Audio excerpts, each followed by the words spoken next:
3, 2, 1. This is happening for the first time. हमारा शुद्ध देशी संवाद जलसो पॉडकास्ट ઉપર બહુ મસ્ત, બહુ મજા આવી. એકદમ આમ પકડી રાખી 3 કલાક. મિત્રોએ મજા કરી. સ્ટોરી ખબર જ ન પડે કે શું થશે. અદ્ભુત. તે માત્ર કોમેડી જુએ છે કે પારિવારિક કૌટુંબિક વિષયોને જ વધાવી લે છે એવું નથી. એ ભ્રમ તૂટી ગયો છે 100%. જ્યારે આ ફિલ્મનો થોટ આવ્યો એ શું ક્ષણ હતી? આજે તો તમને વધારે પ્રશ્નો પૂછવાના છે મને. એવું ના કરતા. એવું ના કરતા. કે આ સફળ આટલી બધી થશે? એ તો અમે જે લખીએ એમાં એવું જ લાગે છે કે સફળતા છે. 4 વીકની સફળતા એ અત્યારે ગુજરાતી ફિલ્મ ઇન્ડસ્ટ્રીના ધારાધોરણો પ્રમાણે તો ઘણી કહેવાય. ભીડમાં ઘૂસ્યા અમે, પણ અમે આમ કરતા નીકળ્યા ખરા. કેરેક્ટર્સમાં પણ ક્યાંય હ્યુમરની કે કોમેડીની કોઈ જગ્યા છે જગ્યા જ નહીં ફિલ્મમાં. A very fresh and new experience as an actor. how truthfully, honestly we can do the film or do the character. ખાલી એટલા પૂરતું જ મારું એટલીસ્ટ વિઝન હતું. એવો અંદાજો આવી ફિલ્મોમાં ક્યારેય ના આવે એવું મારું માનવું છે. અભિનય આપણે કંઈ નથી કર્યું, વર્ષોથી ઓળખીએ છીએ એકબીજાને. સારું, એકાદ ગ્રુપ હું બનાવી દઉં છું. પણ તમને પણ ભ્રમ જેવી કોઈ વસ્તુની જરૂર પડશે અથવા એ મારો ભ્રમ હોઈ શકે કે એ મને ગ્રુપ બનાવ્યા પછી એટલે તમે if you are still not on the group. So technically કેટલી ડિફિકલ્ટ હતી આ ફિલ્મ શૂટ કરવી? પણ picking up Maya's character was a difficult thing. તો કોને સ્ક્રીન પ્લે સમજાવવો થોડો અઘરો પડ્યો તો આ બધા કેરેક્ટર્સમાં? મિસ્ટર અભિનય બેંકર. સો પેલું હરામીપણું લાવવા માટે શું શું કર્યું? એ તો પહેલેથી જ એ હતો. પહેલેથી હતું. This year entire Gujarati industry has been received very well. Right. So મને એક તો વસ્તુ એવું લાગે છે કે આખો માહોલ ખુલ્યો છે ગુજરાતી ઇન્ડસ્ટ્રીમાં. That was the difference that I saw. ફિલ્મને આટલી બધી સફળતા મળી છે એ પછી મળેલો સૌથી શ્રેષ્ઠ પ્રતિસાદ? મને મારા સને કીધું છે કે આ મૂવી તો જોવા જજે જ, કે મેં મારી ડોટરને કીધું છે કે આ મૂવી તો જોવા જજે જ. એટલે દાદા દાદી અને ગ્રેન્ડ ચિલ્ડ્રન એવું પણ કોમ્બિનેશન હતું કે ગ્રેન્ડ ચિલ્ડ્રન દાદા દાદીને લઈ આવે તમને પણ મજા આવશે. તો આખું સિનિયર સિટીઝનનું ગ્રુપ આવ્યું હતું 65 લોકોનું, અને પછી લોકો બહુ પ્રેમ 1 કલાક ઉભા રહ્યા પછી વાહ વાહ સરસ સરસ આવ્યા છે કલાકારો એવું થયું. આ ફિલ્મ હિન્દીમાં બનશે? પોસિબિલિટી છે કે બીજી લેંગ્વેજીસમાં બનશે. અચ્છા, ભ્રમ 2 આવશે? આમાં કોઈ પ્લાન નતો કે અમે ભ્રમ 2 બનાવીશું, પણ ઓડિયન્સથી એવું આવે છે કે હવે તમે ભ્રમ 2 બનાવો. અને હું ઇકબાલનું ઇન્ટિગ્રેશન પણ તમે તમારી ફિલ્મમાં બહુ સુંદર રીતે કર્યું છે. અને છેલ્લે તો લખ્યું છે કે ઇકબાલ 2 કમિંગ સૂન. કમ્પલસરી લખવું પડે. એમના માટે સૌથી મોટી જવાબદારી હવે કમ્પલસરી હા, because ભ્રમ જોઈને પણ પ્રશ્નો તો એક જ હોય, ઇકબાલ તું ક્યારે છે? તો ક્યારે છે? એવું જ. હેલો, નમસ્તે, કેમ છો? જલસો પોડકાસ્ટના એક ઓર એપિસોડમાં આપનું સ્વાગત છે. આજે જે સંવાદ સાધવાના છીએ એ એક ફિલ્મ વિશે છે, અને વધારે એમ કહું કે ફિલ્મની સફળતા વિશે છે. હમણાં જ એક સરસ મજાની મૂવી ગુજરાતી ભાષાને મળી છે અને એનું નામ છે ભ્રમ. એક સરસ મજાની થ્રિલર મૂવી છે આ, અને તેમાં ઘણા બધા રહસ્યો છે અને ઘણી બધી પરતો ખુલતા એ રહસ્ય સુધી પહોંચી શકાય છે. અને ફિલ્મ ખૂબ લોકોને પસંદ આવી રહી છે. લગભગ 4th વીકમાં જ્યારે હું આ રેકોર્ડ કરી રહ્યો છું ત્યારે મૂવી ઓલરેડી પ્રવેશી ચૂકી છે, અને હજી ઘણા બધા લોકો એને જોવા જવાની ઈચ્છા ધરાવે છે અને ઘણા બધા લોકો રિપીટમાં એને જોવા જાય છે. તો આ ફિલ્મે એવું તો શું કર્યું કે જેથી ગુજરાતી ભાષામાં આટલી બધી સફળ થઈ, લોકોને ગમી, ખૂબ બધા લોકોએ પસંદ કરી? શું રહ્યું મૂવીનું વિચાર બીજ, એનું એક્ઝિક્યુશન? કયું દ્રશ્ય સૌથી અઘરું, કયું કેરેક્ટર સૌથી વધારે ચેલેન્જિંગ હતું? શું તૈયારીઓ કરવી પડી? શું ગુજરાતી ફિલ્મો હવે જરાક તેનો રૂખ બદલી ચૂકી છે, તેની કરવટ બદલાઈ ચૂકી છે? નવા વિષયો તો આપણે જોઈ જ રહ્યા છીએ, સાથે શું થ્રિલર પણ ગુજરાતી ઓડિયન્સને પસંદ આવી રહ્યું છે?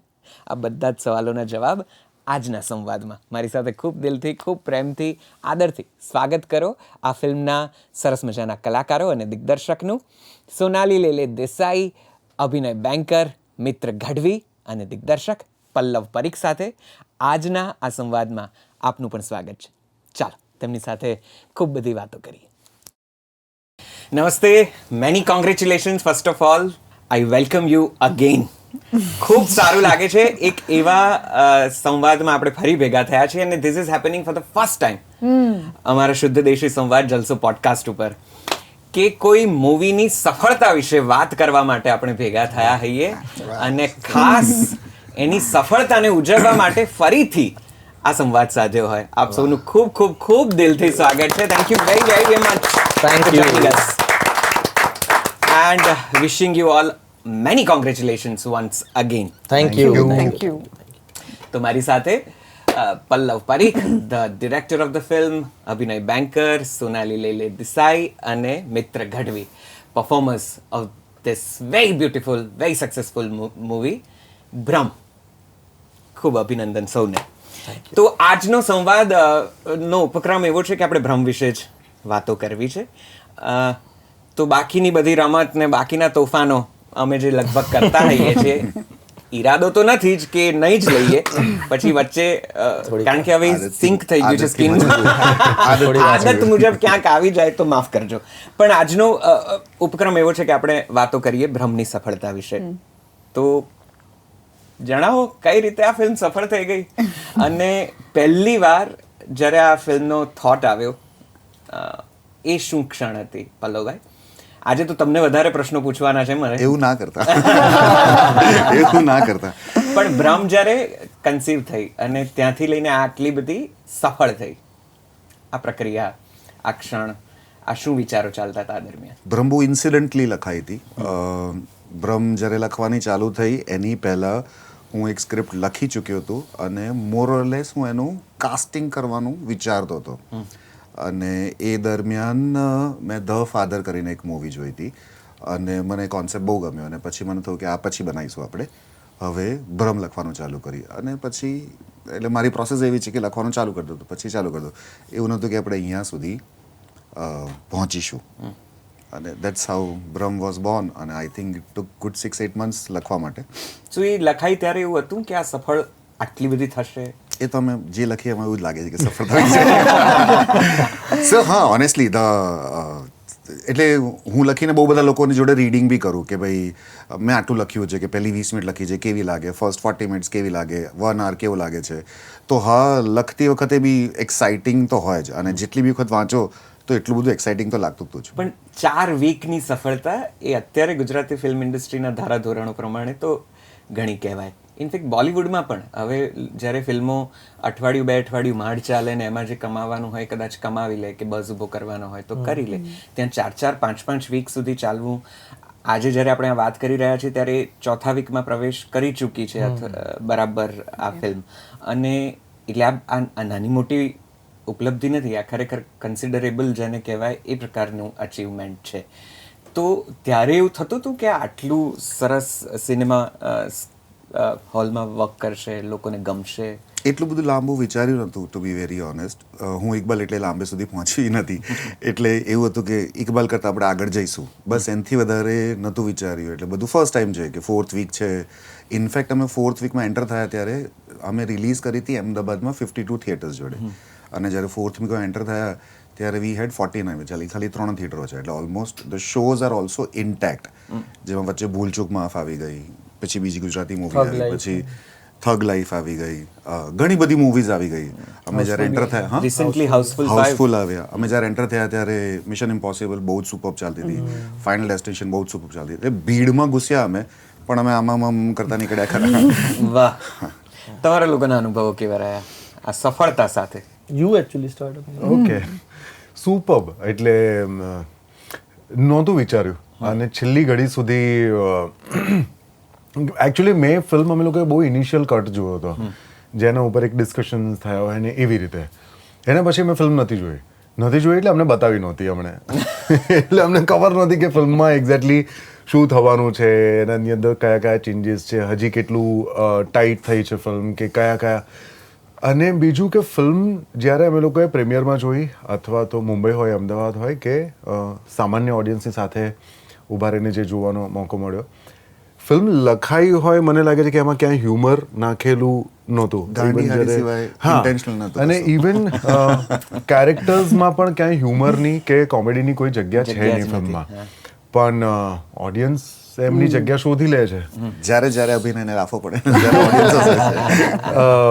અમુક એવી મોમેન્ટ્સ કે જે મેં નહોતી વિચારી, કદાચ પલ્લવને એઝ અ રાઇટર ડિરેક્ટર ખબર હશે, પણ મેં નહોતી વિચારી કે આવી જગ્યાએ હું ને સોનાલીબેન અમે લોકો ગયા હતા અમુક થિયેટર્સમાં, તો જેવી રીતે નાટકમાં લાઈવ ઓડિયન્સ જેવી રીતે રિએક્ટ કરે છે એક્ઝેક્ટલી એવી રીતે બહુ જ બધા થિયેટર્સમાં અમે લોકોએ જોયું છે થિયેટર વિઝિટ દરમિયાન કે એવું રિએક્શન આપે છે ઓ વાવ જો મેં કહ્યું હતું ને આવું પછી ક્લેપ આવતી હોય લાફ્ટર આવતી આ બધા જ પ્રકારના એક્સપ્રેશન્સ અમને અને for me this is a very very very fresh and new experience as an actor કે થિયેટરમાં આપણને ખબર છે આપણને એક્ઝેક્ટ પોઈન્ટ ખબર છે કે અહીંયા આવશે જ ના આવે તો આપણને ચિંતા થાય કે એ કાં ગડબડ થઈ ગઈ સો મારા માટે તો આમ જલસો જ હતો હજી છે ઇનફેક્ટ એટલે હમણાં કહ્યું ને કે મેં પૂછ્યું નથી કે ક્યાં જવાનું છે આઈ મીન ક્યાં જવાનું છે ઇનફેક્ટ પેલા કમિશનર મેડમનો ફોન તો ખાસો બીજા ત્રીજા કોલ તો પછી હિલેરિયસ થઈ જાય છે કે એ આયા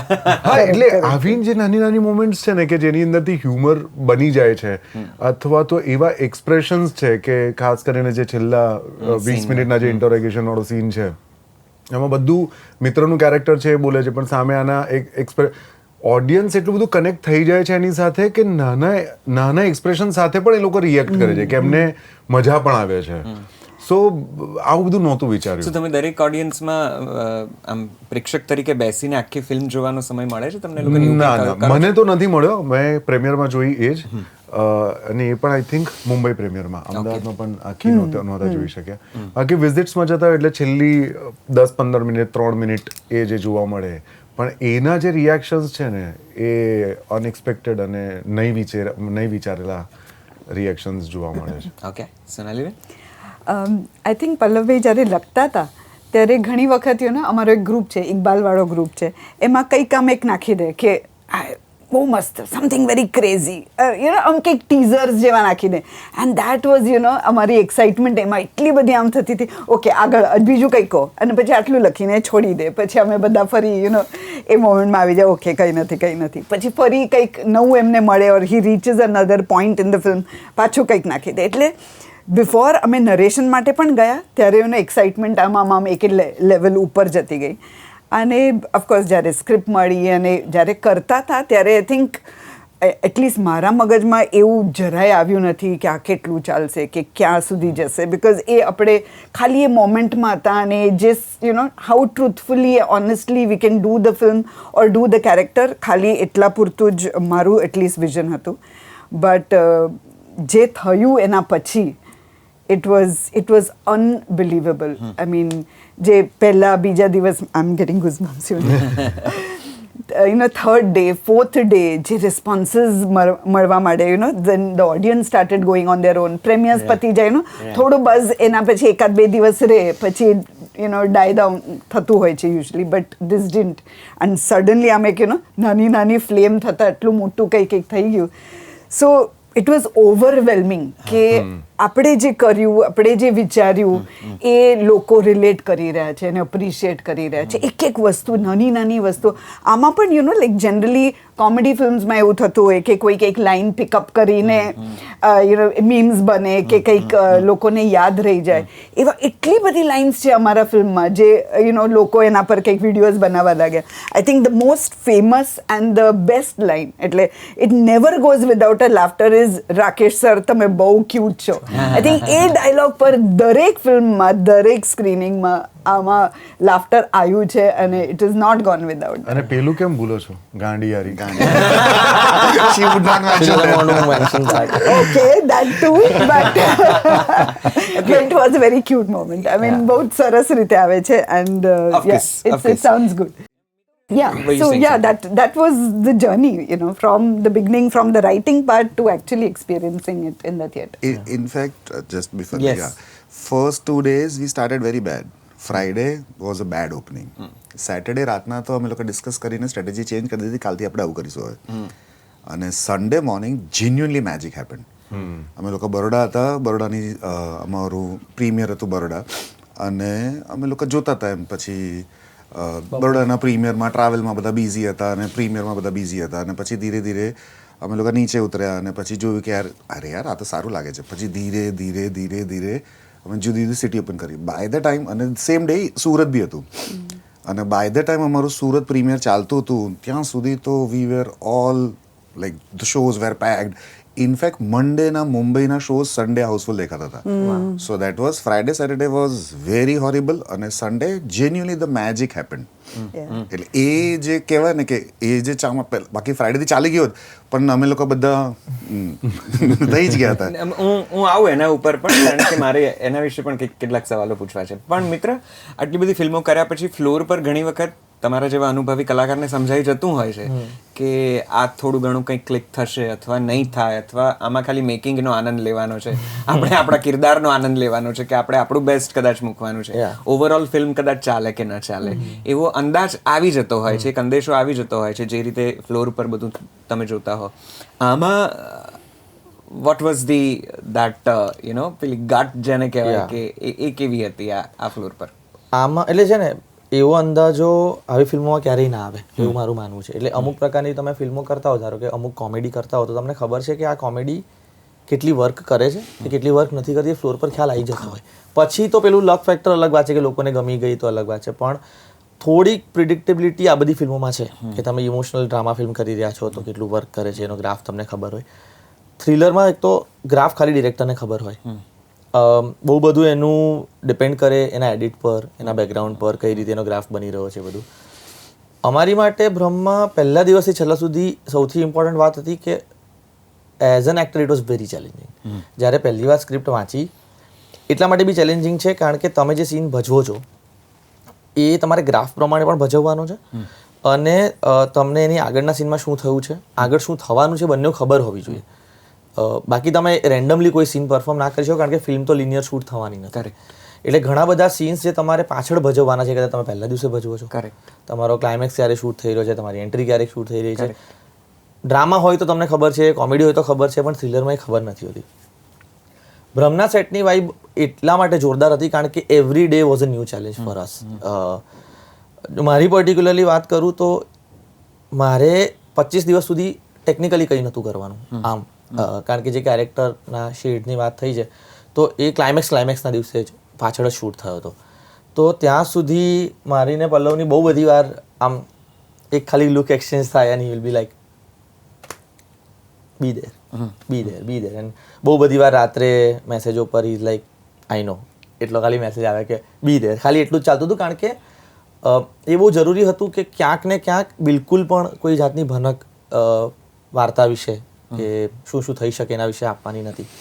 અને બિકોઝ આટલી ફિલ્મોમાં રોજ એટલું બધું પરફોર્મ કરવાની આદત હોય કે એની સામે ઘણા દિવસો એવા રહ્યા કે જ્યારે કંઈ નથી કર્યું, પણ એવો વિશ્વાસ હતો કે યાર જ્યારે આવશે એ મોકો ત્યારે બહુ જ મસ્ત વસ્તુઓ હાથમાં લાગવાની છે.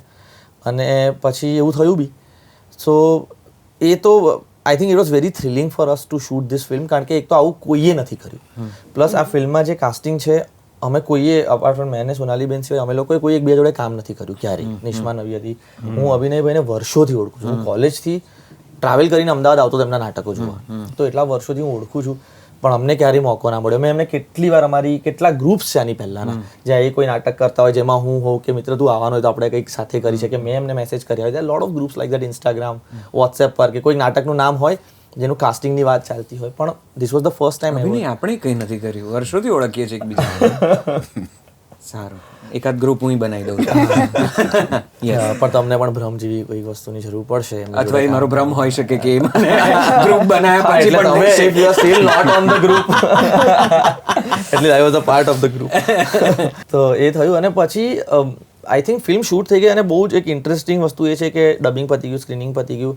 એકવાર રાત્રે હું ને પલ્લવ મેં કંઈક મેસેજ કર્યો અને it said that I want to see dash blockbuster on Bhram. That was my message to him. મેં એને મેસેજ કર્યો હતો અને he was like how sober are you. મેં તો જીમથી આવ્યો છું but my instinct, my gut is right now કે I want to see blockbuster to Bhram. એવું મારા મનથી ચાલી રહ્યું છે. And that was I think મહિના પહેલા રિલીઝ. તો યુ નો સમટાઈમ્સ તમને ક્યાંકથી એક કોલિંગ મળતું હોય જે રીતનો. અને I think that was before announcement, ખાલી અમે લોકો જ વાત કરી રહેલા. અને પછી આ પેલું કહેવાય ને કે બધાનું મેનિફેસ્ટેશન, બધાની એક સાથેની એક ઈચ્છા કે યાર આને પાર પાડવું છે ગમે તેમ કરીને. કારણ કે ઇકબાલમાં બી અમને આ જ આશા હતી પણ ના પાર પાડી શક્યા. તો આ વખતે એવું હતું કે યાર આ તો ડુ ઓર ડાય સિચ્યુએશન છે. પણ જ્યારે સ્ક્રીનિંગ થયું હતું ને અમારું ઇન્ટરનલ સ્ક્રીનિંગ અને પછી એના પછી થોડા ચેન્જીસ થયા અને પછી ત્યારે એક એવો કોન્ફિડન્સ હતો કે લોકો જશે તો ગમશે ખરી. અને એક પહેલાં બી મેં ઘણીવાર કહ્યું છે કે એક થ્રિલર ફિલ્મનું એન્ટિસિપેશન ઇઝ એવરીથિંગ. જો લોકો ના પકડી પાડે તો મજા આવે. તો હુ ડન ઇટ વાળી જે થિયરી હંમેશા થ્રિલરમાં હોય કે કોણે કર્યું, એના પછી પણ ફિલ્મ ઓડિયન્સ બ્રહ્મમાંથી ઘણું બધું લઈને જાય છે. બરાબર. એકવાર જ્યારે એમને ખબર પડી કે ઓકે આણે કર્યું, ત્યાં ફિલ્મ પતતી નથી ને એમની માટે. એ I think is the plus we have as this film, કે એના પછી હવે તમે નહીં વિચાર્યું એ બધું આપી દઈએ પીરસીને. સો આઈ થિંક એ જે છેલ્લી 20 મિનિટ લોકોને ગમે છે એ. તો થ્રિલર ખાસ ગમતો જોનર? એવું નથી. મેં લાસ્ટ ટાઈમ સેમ ક્વેશ્ચન પૂછ્યો તો ના, એઝ ઓફ નાવ અત્યારે હું વાત કરું તો કદાચ I am working on a different script. આવું ના કહી દેતા, ઇકબાલ 2 બી કામ કરું છું. પણ તમે પહેલા એક સ્ક્રિપ્ટ લખેલી અને પછી વચ્ચે ભ્રમ આવી ગઈ એવું પણ તમે વાત કરી હમણાં જ. અત્યારે બી કદાચ 1-2 સ્ક્રિપ્ટ જોડે ચાલી રહી છે. પણ થ્રિલર ગમે, હા, પણ મને બધા જોનર ગમે. સો ટેકનિકલી કેટલી ડિફિકલ્ટ હતી આ ફિલ્મ શૂટ કરવી? કારણ કે બેક એન્ડ ફોર્થમાં પેલી વાતો થાય છે, થોડુંક ભૂતકાળ ને પહેલા દિવસ ને ત્રીજો દિવસ ને વગેરે વગેરે.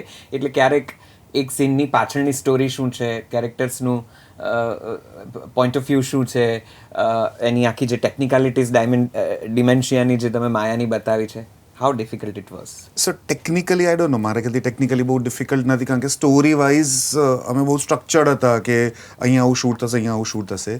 પણ picking up Maya's character was a difficult thing, કારણ કે when you do something like dementia તો તમારા દિમાગમાં આવું હોય, પણ નેસેસરી નથી કે એક્ટર બી એવું જ એક્ઝેક્ટલી રિપ્રેઝેન્ટ કરે. સો આ ડિમેન્શિયા ક્યાંયથી એ મોમેન્ટ કોઈને જોઈને તમને સૂચિતી કે it is hardcore fictional. The father is a right example, જે બહુ જ ઇન્ટરેસ્ટિંગ સબ્જેક્ટ છે બનાવવા માટે મારા ખ્યાલથી.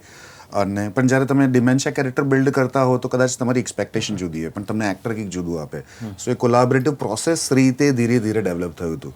રાધર જે ફર્સ્ટ સીન છે ઉઠે છે અને બહાર આવે છે, according to me it's not a good scene જે સારી રીતે શૂટ થયો છે, કારણ કે એ વખત તમને કેરેક્ટર જ નહોતું. એ માયા નહીં, એ સોનાલી જ વોક કરીને બહાર આવે છે.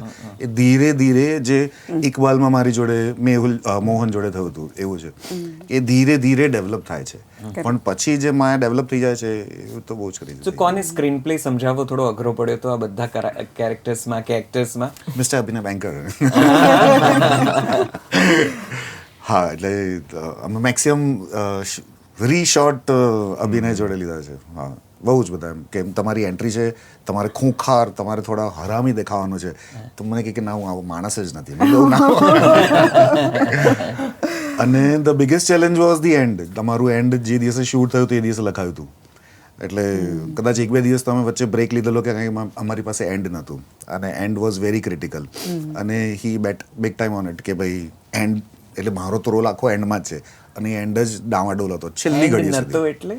એટલે સ્ક્રિપ્ટમાં નહોતો એક પર્ટિક્યુલર એન્ડ હતો, પણ જે was not crazy, was not કે banger end. But we had an idea. એટલે જ્યારે સો ધીસ વોઝ ઇમ્પ્રોમ્પ્ટુ, એકદમ Impromptu નહીં, અમને થોડું ઇમ્પ્રોવાઇઝેશન કર્યા? ઓન ધ સેટ જ મળ્યો મને. એટલે અમારું શૂટ હતું ખાતરજ, અને મને રોજ પૂછે કે એન્ડ, એટલે મેં કીધું લખાય છે. એટલે એવરી ડે અમે લોકો શૂટ ફિનિશ કરતા હતા, અને પછી એવરી ડે હું એન્ડ લખતો હતો, અને મલ્ટિપલ વર્ઝન્સ લખ્યા છે, અને મજા નથી આવતી. different ends, I mean. ના, તો મજા નથી. તો એવરી ડે એવું જ હતું કે શૂટ પતે એટલે અમે લોકો હું ઓફિસ જેવો ને અમે એન્ડ લખીએ, પણ નથી મજા આવતી. અને જે એન્ડ શૂટ થયો છે એ તો ખાતર શૂટ હતું, એટલે ડ્રાઈવ કરતા અમે લોકો એન્ડ બનાવ્યો હતો. હું ને વૃતાંત કરીને જે મારા એડી છે, મને એન્ડ બનાવ્યો હતો, અને પછી એ ફ્લોર પર ગયેલો, અને એ શૂટ થતા 3 દિવસ લાગ્યા હતા. સો એ તો એકદમ લાસ્ટ ડે લાસ્ટ મોમેન્ટ લખાવ્યો હતો. ઓકે. અને અમને તો લાસ્ટ મોમેન્ટ આપ્યો છે કે ભાઈ જો આ એન્ડ છે. અરે વાહ. સો પેલું હરામીપણું લાવવા માટે શું કર્યું? એક તો દાંત કાળો કર્યો, એ તો પહેલેથી જ હતો. એ પહેલેથી હતો. એ ચશ્મા આખું કેરેક્ટર ડિઝાઇન છે કે મેં લાસ્ટ ટાઈમ આપણા પોડકાસ્ટમાં પણ મેં કહ્યું હતું કે જેટલું પણ ફિલ્મમાં તમને જેટલું અપીલિંગ દેખાય છે, જેટલું પણ સરસ દેખાય છે, ઇટ્સ ઓલ પલ્લવ્સ વિઝન. અને એમાં હું પહેલાંથી સરેન્ડર્ડ હતો કે હા, whatever you say in terms of look. દાંત માટે પણ અમે લોકોએ અલગ અલગ ટ્રાય કર્યા. ડેન્ટિસ્ટ પાસે જઈને કંઈક બનાવડાવ્યું હતું, પછી એ વર્ક નહીં કર્યું, પછી કંઈક બીજું કર્યું, પછી એમાંથી બ્લેક ઉપર આવ્યા. ચશ્માની ફ્રેમ કેમ આવી જ હોવી જોઈએ, એવા મારા પ્રશ્નો હતા. પછી એમણે આમ આમ કન્વિન્સ ન થવું એવા જવાબો હતા, પણ પછી મેં માની લીધું કે હા હવે એ તમારા મનમાં છે એટલે મારું કામ પતી છેલ્લે ગયું. આ જ છે યહી હે. આ ફ્રેમ પહેરો. પણ હા એ બધું કારણ કે કન્વિન્સ ન થવું એવા જવાબ.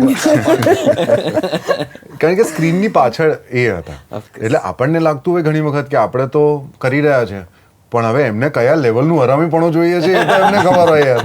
એટલે ખાસી બધી મને લાગે છે કે બહુ એક્સરસાઇઝ થઈ કે એક્ઝેક્ટલી શું કેવી રીતે, ખાસ કરીને જે બંને ફિમેલ્સની સાથે જે કોન્વર્ઝેશન થાય છે એ કઈ નોટ સુધી જઈ શકાય, એનાથી ઉપર પણ ના જવાય અને એ કરેક્ટ નોટ ઉપર કરેક્ટ સુર ઉપર જ જવું જોઈએ.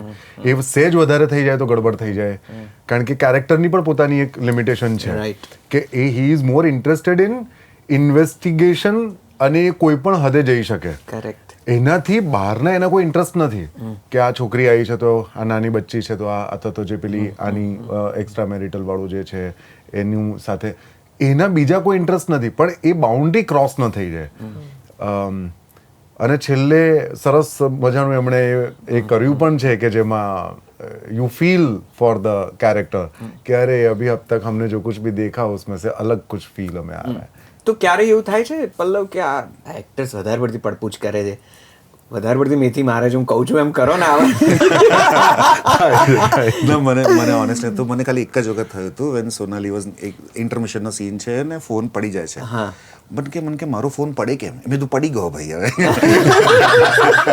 મારો ફોન પડે મેં તું પડી ગયો હવે નથી લોજિક સાથે. સો that was the only instance, but ના એના સીન બટ સોનાલી બેન માર્વલ્સ એક્ટિંગ પરફોર્મન્સ બહુ જ સુંદર. મેં તમારા ઘણા મૂવીઝ જોયા છે અને મને હંમેશા એવું થાય કે you are more than what you are really showcasing on other films and on big screen.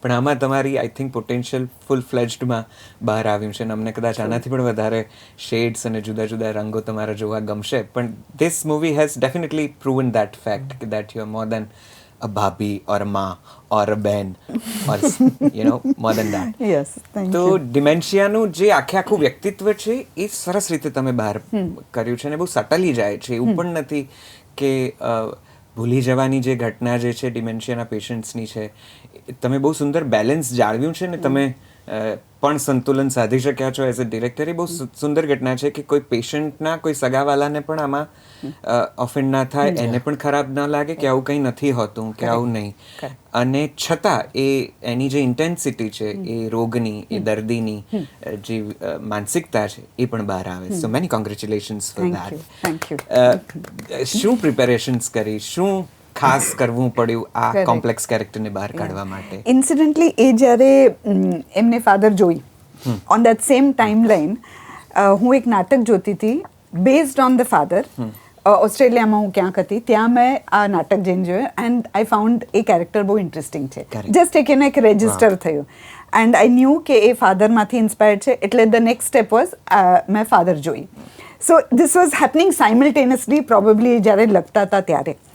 અને એના પછી of course everything is history. When we came to આ પાર્ટ જે મારે કરવાનું છે તો એમને ઘણા બધા એક્ઝામ્પલ્સ આપ્યા. Of course father was the primary એક ફિલ્મ હોમવર્ક તરીકે મારે જોવાની હતી. એ મેં આઈ થિંક સળંગ 5 કે 6 દિવસ 2-3 વાર દિવસમાં I just watch that film. બીજું કંઈ જ નહીં, જસ્ટ એ ફિલ્મ જોઈ. પછી અમુક વિડીયોઝ હતા documentary kind of thing of a person જેને આવું એક્સિડન્ટમાં કંઈક એમને એ થઈ જાય છે અને he is going through that. તો એક બહુ જ એક સુંદર ડોક્યુમેન્ટરી છે વિચ આઈ ડોન્ટ થિંક ક્યાં મળશે, પણ એમને મળી ગઈ and he share that with me. એટલે એ પણ મેં જોઈ. અને પછી research of what exactly a dementia patient is. એટલે એક બીજી એક હોલિવૂડ ફિલ્મ છે called Sleeping Alice or Still Alice કરીને એક છે.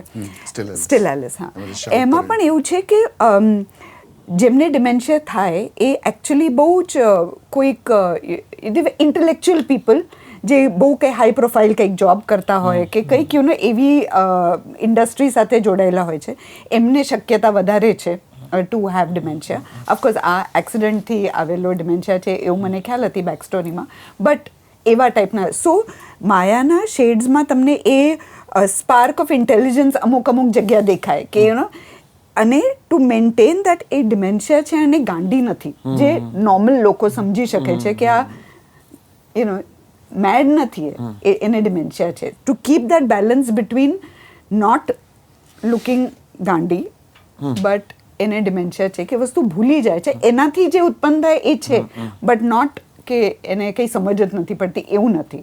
સો એ આ હોમવર્ક કરીને અને ઓફકોર્સ દેન ધ સ્ક્રિપ્ટ, જે આપણી પાસે લિમિટેશન્સ છે But the કે walk these are and the everything lines. was very, artist's contribution to the character. A Yeah, પોતાનું છે. એ જે તમે બેબી સ્ટેપ્સ જેવા Correct, નાના નાના સ્ટેપ્સ લો correct, છો, correct. જે Because રીતે એમાં ચપ્પલ ડિમેન્શનમાં કે મેં સ્લીપર એવું પહેરો છો. હા સ્ટડી કર્યું હતું કે અમુક તમારા બોડીના પાર્ટ્સ પણ સ્ટીફ થતા જાય છે. So that was my interpretation of કે બોડી સ્ટીફ થાય તો કેવી રીતના એ આવશે. અને એઝ પલ્લવ રાઇટલી પોઇન્ટેડ આઉટ કે અમે પહેલા 2 દિવસ શૂટ કર્યું, એમાં એ ઇન્ટેન્સિટી ના મળી, કે મજા ના આવી. સો પહેલા દિવસે અમે શૂટ કરીને પાછા ગયા અને લગભગ 11-12 વાગે એમનો ફોન આવ્યો કે તમને કેવું લાગ્યું. મને હજી લાગે છે કે આપણને માયા નથી મળી. સો even it was a process, because આ કંઈક વિચારીને કે પ્લાન કરીને થવાવાળી વસ્તુ નહોતી. દેન અમે ફરી જઈને એક સીન રિપીટ કર્યો, જે અમારી એન્ટ્રીવાળો સીન છે, અને એમાં હાથમાં મારા એક પેપર કેવું કંઈક છે વિચ હી ગિવ્સ મી, એમાં એક રબર બેન્ડ જેવું વીંટાળેલું હોય છે, અને I started fidgeting with that, because it is a very prominent sign for me. Correct. કે somebody who's unsure કે નર્વસ કે કંઈક વિચાર કરતો હોય ત્યારે કંઈક આમ ચાળા કરે. સો દેટ વોઝ માય ચાળા. અને એ ત્યાંથી પછી ન્યૂઝપેપર ના હોય તો it went to the clothes, it went to whatever I was Right, wearing, right. અને આવી રીતના પછી એ સ્ટીફનેસ, જે વોકમાં જે વસ્તુ So આવી, did you get a chance to see original, I mean, dementia patient or somebody? No not really. એ મેં જે સ્ક્રીન પર જોયેલું છે એ, અને જે આપણે a lot of doctors after watching this film, એમને મને લાંબા મેસેજીસ કર્યા છે, and how true they thought the whole thing was. મને એવું લાગ્યું કે હું થોડું વધારે ડ્રામેટાઇઝ કરી રહી છું, while we were performing and things like that. But જે પે ઓફ સ્ક્રીન પર આવ્યો એના પરથી એમને લાગ્યું this is like exactly the life of a dementia patient. તો that was a huge thing જે રિલીઝ થયા પછી, જે એકચ્યુઅલ ડૉક્ટર્સે મારી સાથે, સાયકોલોજિસ્ટ છે, આપણે પુણેમાં ગયા હતા, there one lady she was a psychologist, and she said that this is exactly how I would study and Wow, see a wow. patient. So And that was new because I had not seen anyone. Lucky you are કે ગુજરાતી ફિલ્મમાં આટલું સરસ complex character તમને કરવા મળ્યો, કે એ સાચે. Chance મળ્યો. પર્ટિક્યુલરલી હું તમને અને મિત્રને ખાસ અભિનંદન આપવા માંગીશ. હરામી પોલીસ ઇન્સ્પેક્ટર ઇઝ સ્ટીલ બહુ જોયેલું, જાણેલું અને કદાચ ઘણી જગ્યાએ જોયેલું કેરેક્ટર છે, પણ ડિમેન્શિયા કે આ પ્રકારનું ગુજરાતી ફિલ્મો માટે આ કિરદારો એક્ટર તરીકે પણ અને પ્રેક્ષક તરીકે પણ બંને બહુ એક જુદી રિફ્રેશિંગ ફીલ આપે છે. સો અને તમે બહુ સુંદર નિભાવ્યું છે. વન્સ અગેન કોંગ્રેચ્યુલેશન્સ, બહુ મજા પડી ગઈ છે. આ કેરેક્ટર ડેવલપ કરવા માટેના કોઈ ખાસ ડિરેક્ટર તરીકે એફર્ટ્સ કરવા બહુ પડ્યા બધું હોય? રીડિંગ હતું. જેમ કે ડિમેન્શિયા પેશન્ટ કદી એવું ના માને કે મને યાદ નથી. દે wood never agree two it કે મને યાદ નથી. તો વેન એવર યુ સે આ યાદ છે, આ યાદ છે, આ યાદ છે, તો દે વિલ ઓલવેઝ ડિફેન્ડ કે આ મને યાદ છે, ઇવન ઇફ દે નો કે મને યાદ નથી તો બી. સો એવા બહુ બધા રીડિંગ્સ હતા, બહુ બધી ડોક્યુમેન્ટરીઝ જોઈ, બહુ બધી મૂવીઝ જોઈ, જેના પ્રમાણે બિહેવિયર જે કહેવાય ને એ ધીરે ધીરે બહાર આવે. અને સરપ્રાઇઝિંગલી તમે જુઓ ને તો ઘણા બધા લેંગ્વેજીસમાં આ સબ્જેક્ટને ટચ અપોન થયો છે. ઘણા સિરિયસલી, ઘણા થ્રિલર્સ વર્ઝનમાં. ગજની બી એક એક્ઝામ્પલ લઈ લો, મેમેન્ટો લઈ લો, સ્ટીલ એલિસ છે, એ બધા ઘણા બધા છે જ્યાં બિહેવિયર જે કહેવાય ને બાય એન્ડ લાર્જ, જેમ કે ચિટ્સનો ઉપયોગ કરે કે વોઇસનો ઉપયોગ કરે, એ મોરલેસ કન્સિસ્ટન્ટ છે. રિયલ લાઈફ ડોક્યુમેન્ટરીઝ બી તમે જુઓ ને, જે યુટ્યુબ પર બહુ બધી છે, એ બધા પોતપોતા, ઘણા લોકો નોટબુક યુઝ કરે છે, ચિટ્સ યુઝ કરે છે. બહુ જ કોમન વસ્તુ છે, જ્યાં કોઈ એઝ અ વ્યુઅર તમે જુઓ ને તો લાગે કે હા કેવું ફાઇન બનાવ્યું છે, પણ બહુ જ કોમન વસ્તુ છે. એ લોકોની લાઈફમાં કે ડૉક્ટર્સ જે પ્રિસ્ક્રાઇબ કરે કે આવું લખેલું હોવું જ જોઈએ, પછી એમાં જે લખ્યું છે ને કે ભાઈ ગો એન્ડ ચેક અ મેલ, તો એ બેઝિકલી એમને એક્સરસાઇઝ કરવામાં આવે છે. તમે ફિઝિકલી એક્સરસાઇઝ કરો, અહીંયા જાઓ, તમારા ઘરના અલગ અલગ એરિયાઝ એક્સપ્લોર કરો, એ લોજિકથી એ વસ્તુઓ બનાવેલી હોય છે. સો આ ડિમેન્શિયા પેશન્ટનું જે કહેવાય ને કે દિનચર્યા કહેવાય ને, એ બાય એન્ડ લાર્જ આવી જ હોય છે. અને બહુ ઇન્ટરેસ્ટિંગ છે. એટલે માત્ર મૂવી એક થ્રિલિંગ એક્સપિરિયન્સ આપે છે કે એમાં અમુક પ્રકારનું સસ્પેન્સ ને વગેરે છે, એ તો છે જ જાણે કે એઝ એન એન્ટરટેનમેન્ટ, પણ ડિમેન્શિયા વિશે પણ ખાસી આપણને વિચારવા માટે મજબૂર કરે, એ ડિમેન્શિયાના પેશન્ટ્સમાં માટે આપણી થોડી સેન્સિટિવિટીને જાગૃત કરે, એ પણ એક ધીમે રહીને પેરેલલી સમાંતરે આ થાય છે ફિલ્મ જોતા જોતા. એટલે બહુ મજાની વાત છે. હમણાં તમે જુઓ તો કિષ્કિંધા કાંડમ, જે હમણાં જ જે રિજનલ મલયાલમ કે તમિલ એ ફિલ્મ આવી છે, એમાં પણ સુંદર ડિમેન્શિયાનો ઉપયોગ થયો છે અને સખત થ્રિલિંગ સ્ટોરી છે એની પણ, ઇફ યુ હેવ સીન, તો મજા પડે. એટલે ગુજરાતીમાં થ્રિલર બનાવવાનો આ આખો જે ઉપક્રમ છે, એનું કોઈ વિશેષ પ્રયોજન હતું કે ભાઈ મારે ગુજરાતીમાં, આઈ નો કે તમે બીજી સ્ક્રિપ્ટ ઉપર કામ કરી રહ્યા છો, પણ આ થ્રિલર જેને કહેવાય એ જોનરને થોડો વધારે એક્સપ્લોર કરવો છે આપણી ભાષામાં, આપણા પ્રેક્ષકો માટે, એવો કોઈ આશય, એવો કોઈ વિચાર હતો? કદાચ મારો આન્સર આ સેમ છે જે આપણે કદાચ લાસ્ટ ટાઈમે કહ્યું છે કે 3 મોટા જોનર્સ છે, એક રોમેન્ટિક, એક કોમેડી અને થ્રિલર્સ. એવું નથી જ કે ગુજરાતી થ્રિલર્સ ના જોવે. કદાચ સારી થ્રિલર બને તો 100% જોવે.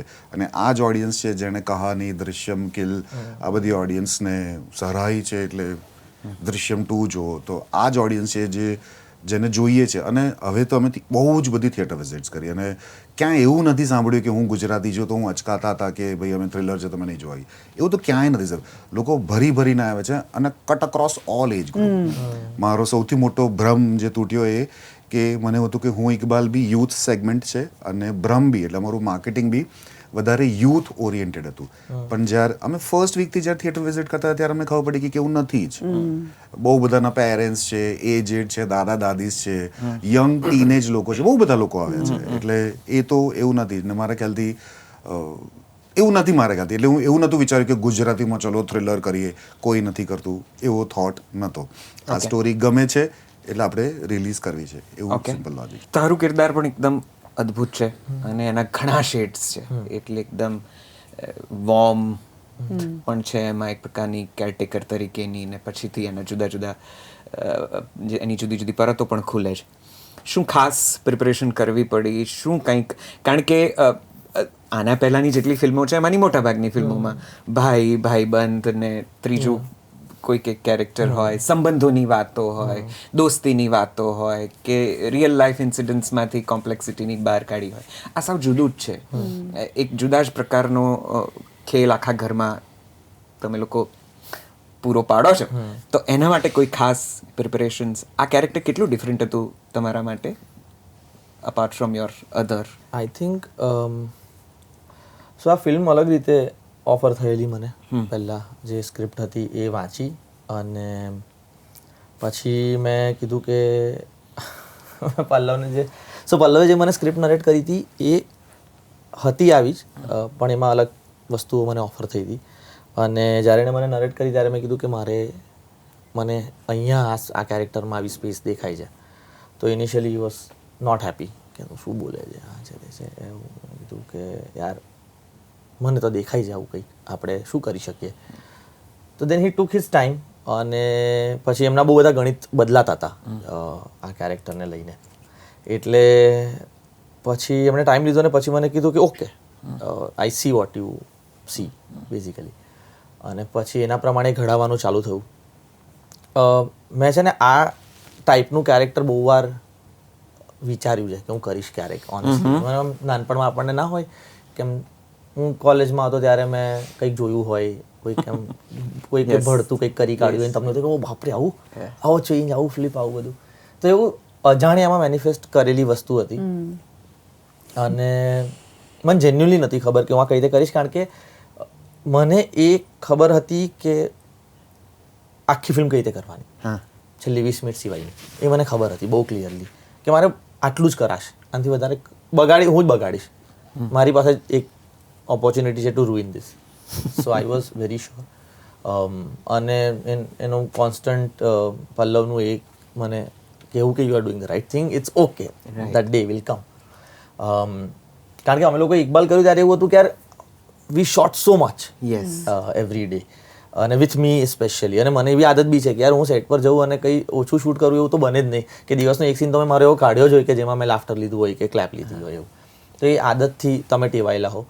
તો મને ક્યાંક ને ક્યાંક ખબર હતી. અને મારી નેત્રી જોડે વાત થઈ ત્યારે એણે બહુ મસ્ત મને કીધું કે I loved you more for the earlier part. Correct. Because પાછળનું તો તે ફાડ્યું બધું બરાબર, પણ પહેલું આટલું કન્વિક્શન જોડે કરી રાખવું એ એઝ એન એક્ટર આપણને જ ખબર પડે કે રોજ આવવું સેટ પર અને આટલું જ કરીને જતું રહેવું એ ઇટ ઇઝ વેરી ચેલેન્જિંગ.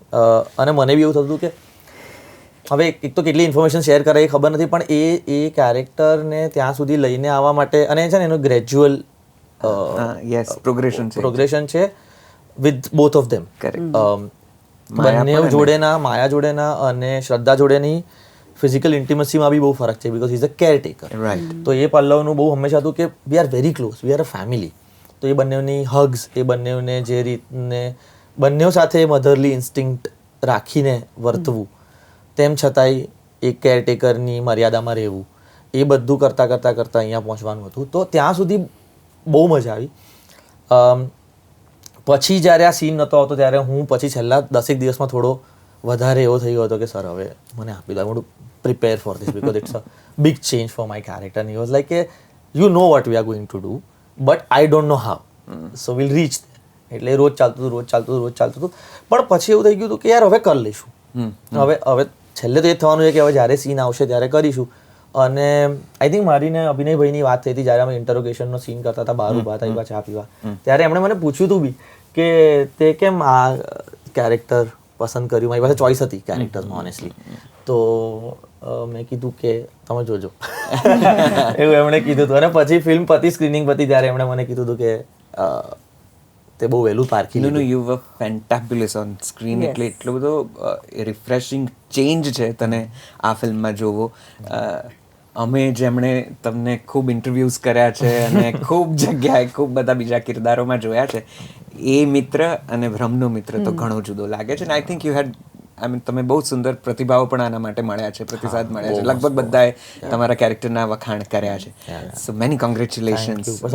સૌથી વધારે મજા તો થિયેટરમાં, આઈ વિલ ટેલ યુ, અમે લોકો જે થિયેટર વિઝિટ કરીએ છેલ્લી 20 મિનિટમાં જતા હોઈએ, કારણ કે અને જે મારું ને અભિનયભાઈના સીન જે સૌથી વધારે ત્યાં લોકોને આમ મજા પડે છે, એમાં અમે લોકો આમ ખાલી આમ કેમેરાથી ઓડિયન્સ રિએક્શન, આમ બેઠી હોય ઓડિયન્સ, જે આમ આખું થિયેટરનો સ્ક્રીન એક સાથે એક બ્રીથર લે છે ને, એ that was a moment for us. કે અને આઈ થિંક નતો ખ્યાલ આવ્યો જ્યાં સુધી અમે થિયેટર વિઝિટ નથી ગયા. એટલે અમને ખબર હતી કે અમારો ફેવરેટ મોમેન્ટ છે. આઈ થિંક એડિટ પરથી પલ્લવ સરે મેં તો બર વખત ફોન કર્યો પહેલી વખતે. એ જે ક્રિટિકલ મોમેન્ટ છે, which I don't want to use the word, પણ એ જે ક્રિટિકલ મોમેન્ટ છે, પહેલી વખત મેં જોયું હતું ને ત્યારે આઈ કોલ્ડ હિમ.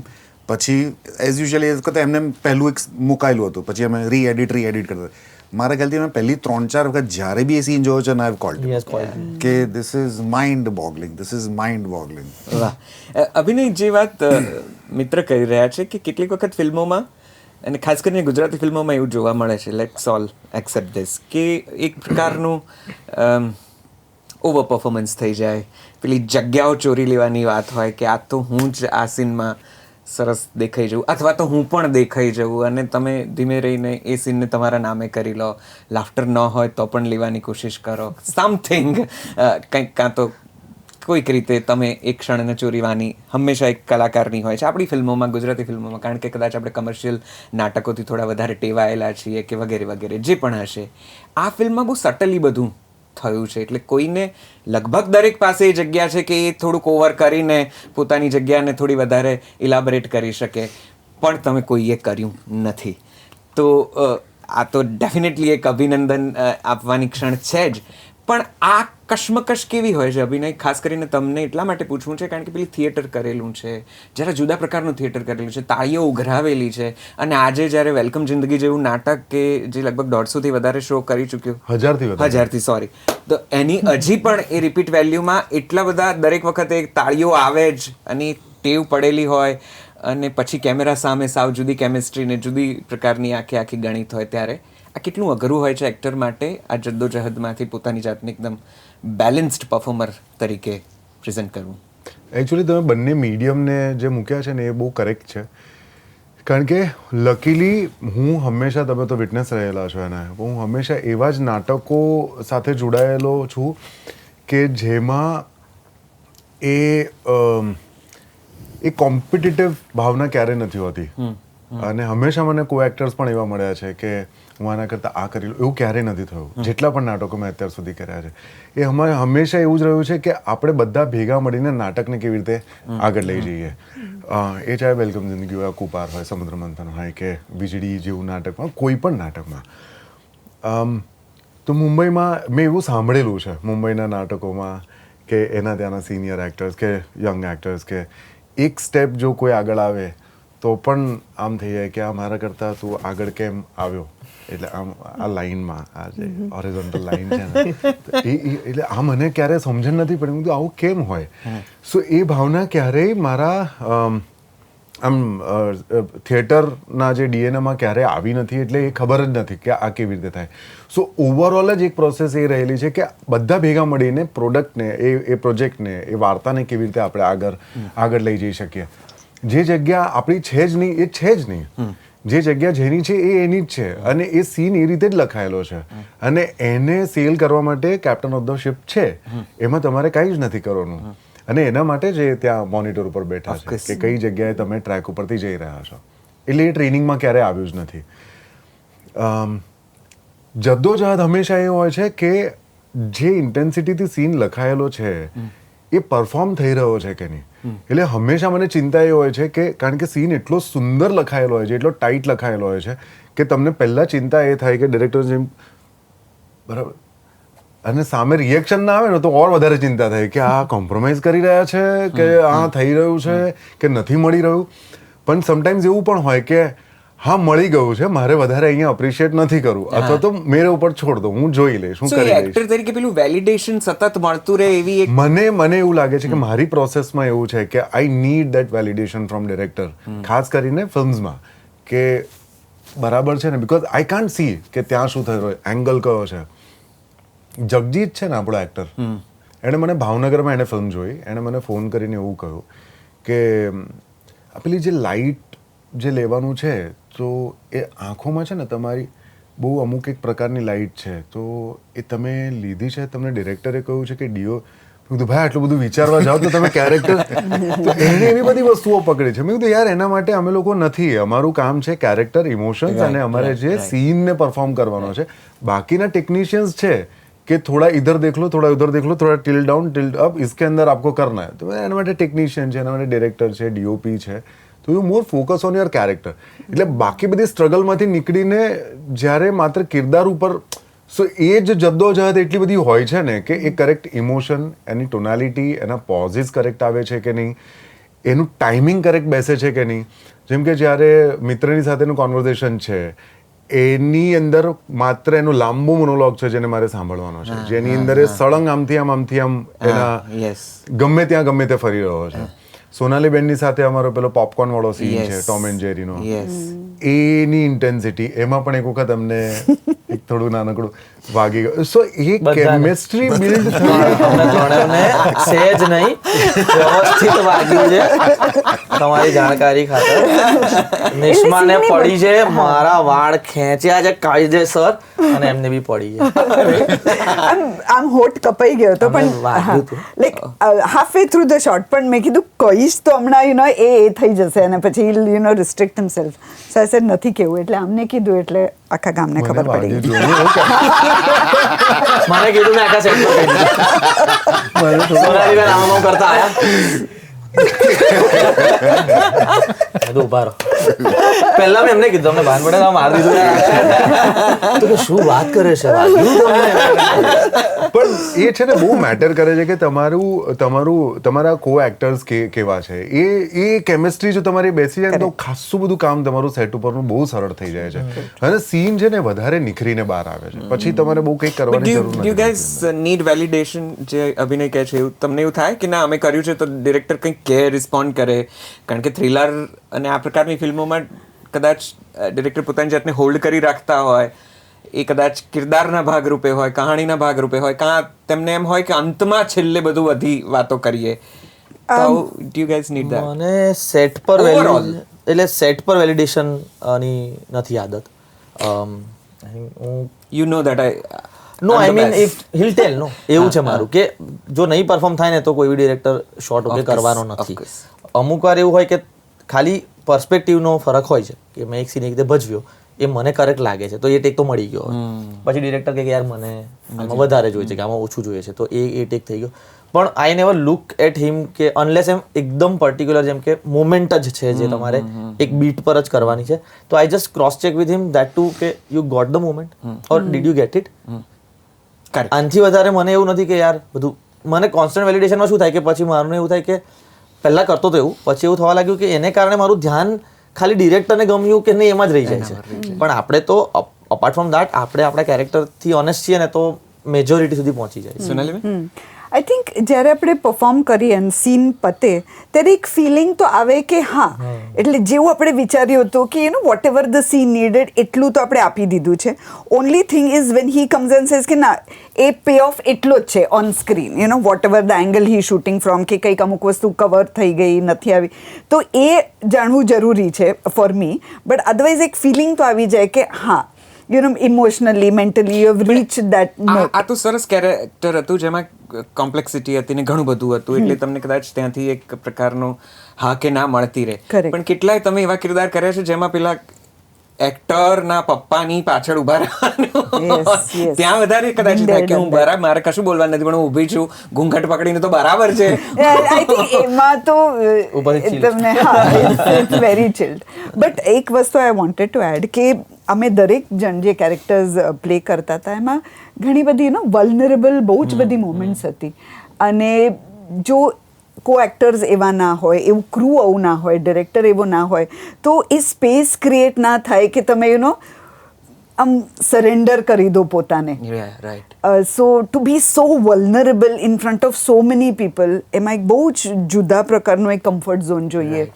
એક બહુ જ જુદા પ્રકારનું એક સપોર્ટ જોઈએ જે આ અમારા ભ્રમના ઘરમાં હતું એન્ડ દેટ ઇઝ વાય અમે એને ભ્રમ ઘર અમારું જે ગ્રુપ છે એને પણ અમે ભ્રમ ઘર કહીએ છીએ અને એમાં આવા બધા ડિસફંક્શનલ ફેમિલી છે ઓલ ઓફ અસ બધા જુદા જુદા એજ ગ્રુપ્સું અને મેન્ટાલિટી બધું જુદું પણ અમે કેવી રીતના વી કમ ટુગેધર એઝ અ ફેમિલી એ બહુ અદ્ભુત હતું અને કહું બીજું કે મને છે ને એવું લાગે છે કે જેમ કે આ બે એક્ટર્સે કામ કરેલું છે એમની સાથે સો એમની એક કેમેસ્ટ્રી એમની એક બોન્ડિંગ એક અલગ આંખોની સમજણથી ખબર પડે કે હા ઓકે આ તે મારા માટે મારું ને પલ્લવનું ડેટિંગ થયું જ નહોતું એટલે અમને એ ડેટિંગ પીરિયડ છે ને હમણાં પેલા પ્રમોશન્સ માટે કે થિયેટર વિઝિટ્સમાં ને એમાં અમને આમ પ્રોપર ટાઈમ મળ્યો કે મેં કીધું હવે નેક્સ્ટ ફિલ્મ કરશું ને ત્યારે ખાસું આમ નહીં કશું ડિસ્કશન નહીં કરીએ તો પણ વો હો જાયગા નેક્સ્ટ ફિલ્મ કરશું ને સો એ જે અમુક જેમ કે અમુક દિવસો અમારે એવા પણ ગયા છે કે જેમાં કોઈ એક્સપ્રેશન ના હોય પછી ઘરે જઈને આખું એનાલિસિસ થાય કે કઈ જગ્યાએ શું મિસ આઉટ કરી ગયા અને એટલા માટે વેલિડેશનની ખાસ જરૂર પડે છે કે સહી હે તો હા આ સુર મારે પકડી રાખવાનો છે આગળના સીન્સમાં નથી તો ક્યાં મિસ આઉટ કરી ગયા કારણ કે કમ્યુનિકેશન ફોર મી અમારી વચ્ચે એ કે લેંગ્વેજ ઓફ કમ્યુનિકેશન છે ને એ સાયલન્સનું પણ એ મને લાગે છે કે ડેવલપ થવાનો ટાઈમ અમને સીધો સેટ ઉપર જ મળ્યો જે અગેન બહુ જ ટાઈટ અને એ ટાઈમ હતો બટ ઇટ્સ અ પ્રોસેસ એમ પલ્લવ કયો સીન સૌથી વધારે અઘરો પડ્યો શૂટ કરવામાં બે સીન છે સ્પેસિફિકલી એક છેલ્લો ક્લાઇમેક્સ જે અમે એઝ પર ધ શેડ્યુલ અને એક અભિનયની એન્ટ્રીથી જ્યારે સોનાલી કહે છે પાસ્ટ પ્રેઝન્ટ છે ને કે આવું થયું હતું there is a long scene I think 11 minute scene છે અને અમે લોકોએ શેડ્યુલ કર્યું હતું કે કદાચ એકાદ દિવસમાં તો પતી જશે પછી અમે સીન ચાલુ કર્યો અને કોઈ લોકેશન હતી તો એ મજા ના આવી તો અમે અડધા દિવસમાં પેકઅપ કરી દીધું કે ભાઈ સીન શૂટ કરવાની મજા નથી આવી રહી અને પછી બીજા દિવસે તો પતી જ જવું જોઈએ હવે તો બહુ બધું પ્રેક્ટિસ કરી લીધું છે એ સીન 3 દિવસ ચાલ્યો હતો અને છેલ્લો સીન બી જે મેજર ક્લાઇમેક્સ છે એ સીન બી 3 દિવસ ચાલ્યો હતો સો ઇન ટર્મ્સ ઓફ લેન્થ એટલે નાની વસ્તુ હતી અઘરો કરતાં લેન્ધી હતું બહુ બધું શૂટ કર્યું હતું બહુ જ એટલે છેલ્લે જે એક્શન છે થોડી એમાં કાચ તૂટવામાં અને બધામાં એક વખત અમારી પાસે એક્શન ડિરેક્ટર નહોતો એના પછી બધું સો ડિફિકલ્ટ કરતાં લેન્ધી વધારે હતા ટાઈમ ટેકિંગ વધારે હતા એ બે સીન દેટ્સ ઇટ અને એ બંને સીનમાં બ્રેક નથી બંને સીનની બ્યુટી એ છે કે if you don't shoot it in a sequence તો એની રિધમ તૂટી જાય. એટલે સિંગલ ટેક છે કે તમે ક્લોઝ મારો છો, 2 શોટ છે, એ તમારે આખો જ શૂટ કરવો પડે. તો જ એ બી એક એમાં લફડું હતું કે એમાં બાકી સીનમાં કેવું છે કે તમે બીટ્સ નક્કી કરીને એને એડિટ વાઇઝ શૂટ કરી તો એડિટિંગમાં કંઈ એટલે શૂટ કંઈક કરીને આવ્યા હોય ને એડિટિંગ કરવા જઈએ ત્યારે ખબર પડે કે અરે આ તો ઘણું બધું અઘરું છે, પણ આખું એવું પાછું બધામાં છે. એવું દર એવું દર થાય વખતે? જે સીન્સ લાગે ને કે ઓ સુપર સીન શૂટ થયો, સુપર સીન શૂટ થયો, એના સિવાયના સીનો ગમે તમને એના સિવાયના સીનો ગમે તમને. So એડિટિંગ પર ઘણું બધું આગુ પાછું કરવું પડ્યું કે વાર્તા જોડવી તોડવી પડી, એવું બધું થયું? સો અગેન એન્ડ આખા મૂવીમાં અમારું એન્ડ બેઝિકલી જ્યારે બી છે ને તો અમે જે રીતે શૂટ કર્યો હતો ને એવી રીતે, સો પ્રેક્ટિકલી તમે જોવા જાઓ ને તો he is not a villain of the movie, right. But બધા વિલન પરસીવ કરે છે ને, અને the way ideally he is the villain of the movie. જે એન્ડ અમે શૂટ કર્યો હતો ને, જે એક્ઝેક્ટ એન્ડ, એક તો અમે યુઝ નથી કર્યો જે ઘરવાળો That's what I was પટ્ટાપટ્ટી વાળો, saying, yeah. હા, અને એક જે બીજો એન્ડ શૂટ કર્યો હતો ને which ends with him and Nishma, એમાં એવું છે કે અમે લોકોએ શૂટ એવી રીતે કર્યું હતું કે આ okay he is the main bad boy of Right. The picture. Right. પછી અત્યારે જે એન્ડ છે ને એ તો એડિટ પર અમે થોડા દિવસો પહેલાં જ એડિટ પર કર્યો હતો. એટલે જે એંગલ અમે ચેન્જ કર્યું, પહેલાં એંગલ હતું પણ કે ભાઈ હું તારા માટે તો બધું કરીશ અને પછી દુનિયા ભાડમાં જાય, એ અગ્રેશન ને એરોગન્સ હતું. અને હવે જે એન્ડ છે કે યસ. હા, એ જે છે એ આખું એડિટ પર જ છે. It was not and written that ways. Oh, okay. It was not written and shot that ways. અચ્છા, કોઈ સીનમાં કોઈ એવી ક્ષણ હતી જ્યારે તમે ઓન ફ્લોર આખી વાર્તા બદલાઈ ગઈ હોય, બદલી કાઢ્યું હોય, આખી ચેન્જ વાર્તા થઈ ગઈ નહીં, પણ હોય? હા ઘણા બધા સીનના impromptu versions પર્સપેક્ટિવ્સ તો- બહુ બદલાયા. હા, બહુ એટલે રીડિંગમાં જે સીન જે રીતે પરસીવ થયો હતો એવા ઘણા બધા સીન હતા જે ભજવતી વખતે એવું થયું કે યાર ઓ આ તો આવી રીતે વધારે સારો લાગે છે. પણ એ મારા ખ્યાલથી ઇટ્સ અ પ્રોસેસ, જે કદાચ અમે લોકો એવું કરીએ છીએ કે આ નથી મજા આવતી, આ રીતે કરીએ તો આપણે એવી રીતે કરી દઈએ થ્રિલર છીએ. મૂવીઝ શૂટ કરવાની શું ખાસિયતો હોય છે, શું ખાસ ધ્યાન રાખવું પડતું હોય છે? કારણ કે કેટલી બધી જગ્યાએ લાશ ને લોહી ને આ ને તે ને તમે જે કન્ટિન્યુટી થોડી continuity. કન્ટિન્યુટી, હા. પણ મેં થ્રિલર સિવાય બીજું કંઈ શૂટ નથી કર્યું, એટલે મારા ખ્યાલથી તો આવું જ હોય છે, આ રીતે શૂટિંગ હોય છે. એટલે મને નથી ખબર કે આની શું ખાસ આ છે, આ જ વાત છે, એવું છે. મને આઈ થિંક નથી ખબર. ડિરેક્ટરનું સૌથી મોટું કામ થ્રિલરમાં છે. મને એવું લાગે છે કે એક્ટર્સ It's a challenge યાર, તરીકે it's a task. અને કોન્સ્ટન્ટલી કહેતા રહેવું પડે છે એક્ટર્સને કે ભાઈ આ છે મૂવી અને આ સીન અત્યારે આપણે આવી રીતે ભજવીએ છીએ કારણ કે એનો કોલબેક આવો આવશે. Correct. You can't perform this like right now, you will have to perform this like that. Correct, કે પાછળ જે થવાનું છે એ પ્રમાણે પરફોર્મ કરો, ક્યાં તો આ સીન એ રીતે પરફોર્મ કરો કે કોઈને કઈ ભનક ના પડે, Correct. ક્યાં તો આ રીતે કરો કે આમાં હિન્ટ આપવાની છે. Right. સો એ થ્રિલરમાં ડિરેક્ટર એટલે Even smallest look can change or explain everything. I એવા mean. એવા I think there is one take જે હવે નથી ફિલ્મમાં, પહેલાના ટેકમાં હતો કે જેમાં હું માયાને લઈને જઉં છું and I give this look to Nishma's dead body. છે એન્ડમાં છે. એ હા, એટલે એ એવો તો એ લુક કે ફોર એક્ઝામ્પલ તમે લુકની વાત કરો છો, એ એવો લુક છે કે જે ટેલ Reveal કરી દે ઓડિયન્સને કદાચ. કહેશે કે ધીસ વોઝ પ્લાન. Correct. ખાલી એક લુક થી ઇફ નથી જોતા તો માયાને લઈને જઈ રહ્યો, જોઈ રહ્યા છે તો પ્લાનિંગ છે. Right. તો એ બધું એક ડિરેક્ટરનું જ છે કે ભાઈ આ જોઈને જજે.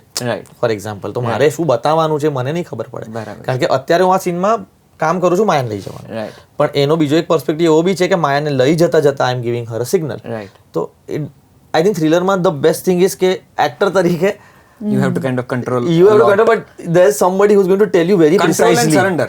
Yeah. હે ને? Yeah. Yeah. તો મારા ખ્યાલથી રાઇટિંગના સ્ટેજથી તમે જ્યારે શૂટ પર આવો ને તો જે ખાસી લખાયેલું clarity હોય, ના એક ક્લેરિટી તો હોય જ, પણ જે લખાયેલું એ નેસેસરી નથી કે એ વસ્તુ તમને ફ્લોર પર થશે જ. ફોર લોટ ઓફ થિંગ્સ, કદાચ લોકેશન એવી હોય, તમે વિચાર્યું તો એ પ્રમાણે લોકેશન ના હોય, કદાચ એક્ટર્સની બોડી લેંગ્વેજ જુદી હોય, કદાચ કોઈ એક્ટર હવે બીજું પરફોર્મ કરે છે, રોલ બીજી રીતે કેપ્ચર કરી લીધો છે, તો તમારા શૂટ પર એ ચેન્જીસ હોય ને હોય જ. અને એટ ધ સેમ ટાઈમ એ જ વસ્તુ જ્યારે તમે સ્ટિચ કરીને જુઓ ને તો એ વસ્તુ પર નથી મજા આવતી, તો એના પર્સપેક્ટિવ બી એડિટ પર ચેન્જ થાય જ. એટલે લખાવાથી માંડીને રિલીઝમાં તો મેજર ગેપ હશે, એટલે બહુ મોટો ગેપ હશે. I think specially you mention that અમારો એન્ટ્રી સીન જે છે એન્ડ યુ નો હું હજી કન્વિન્સ નથી કે આ યુ નો મારો કેરટેકર છે, યુ નો પેલું નીચે જઈને જે મારવા વાળો જે સીન છે દેટ વોઝ આઈ મીન બનતા બની હા, ગયો બનતા બની ગયો, હા. While shooting. અચ્છા, આ ત્રણેય જણા ન હોત તો કોણ હોત? કોઈ બીજા કેરેક્ટર્સ, કોઈ બીજા એક્ટર્સ દિમાગમાં હતા? ઇન્ટરચેન્જ બહુ હતા. હા. I was Rakesh. હા, so Yeah, I was Rakesh. હવે એ પહેલા તમને મેં ના કહ્યું. the father is a Anthony Male Hopkins, character. like he's done Sir, right? So ideally, dementia character was written as male, and I told him કે you do it, we make you. So એવો પહેલા marketing perspective એવો હતો કે ભાઈ એમને બુઢા દેખાડીશું અને એમનો લુક રિવીલ કરીશું કે ભાઈ he is playing this. Okay. પછી she was suppose to do Rakesh, અને લખાયેલું બી એટલે નામ બી અવિનાશ હતું. અવિનાશ ઓહો.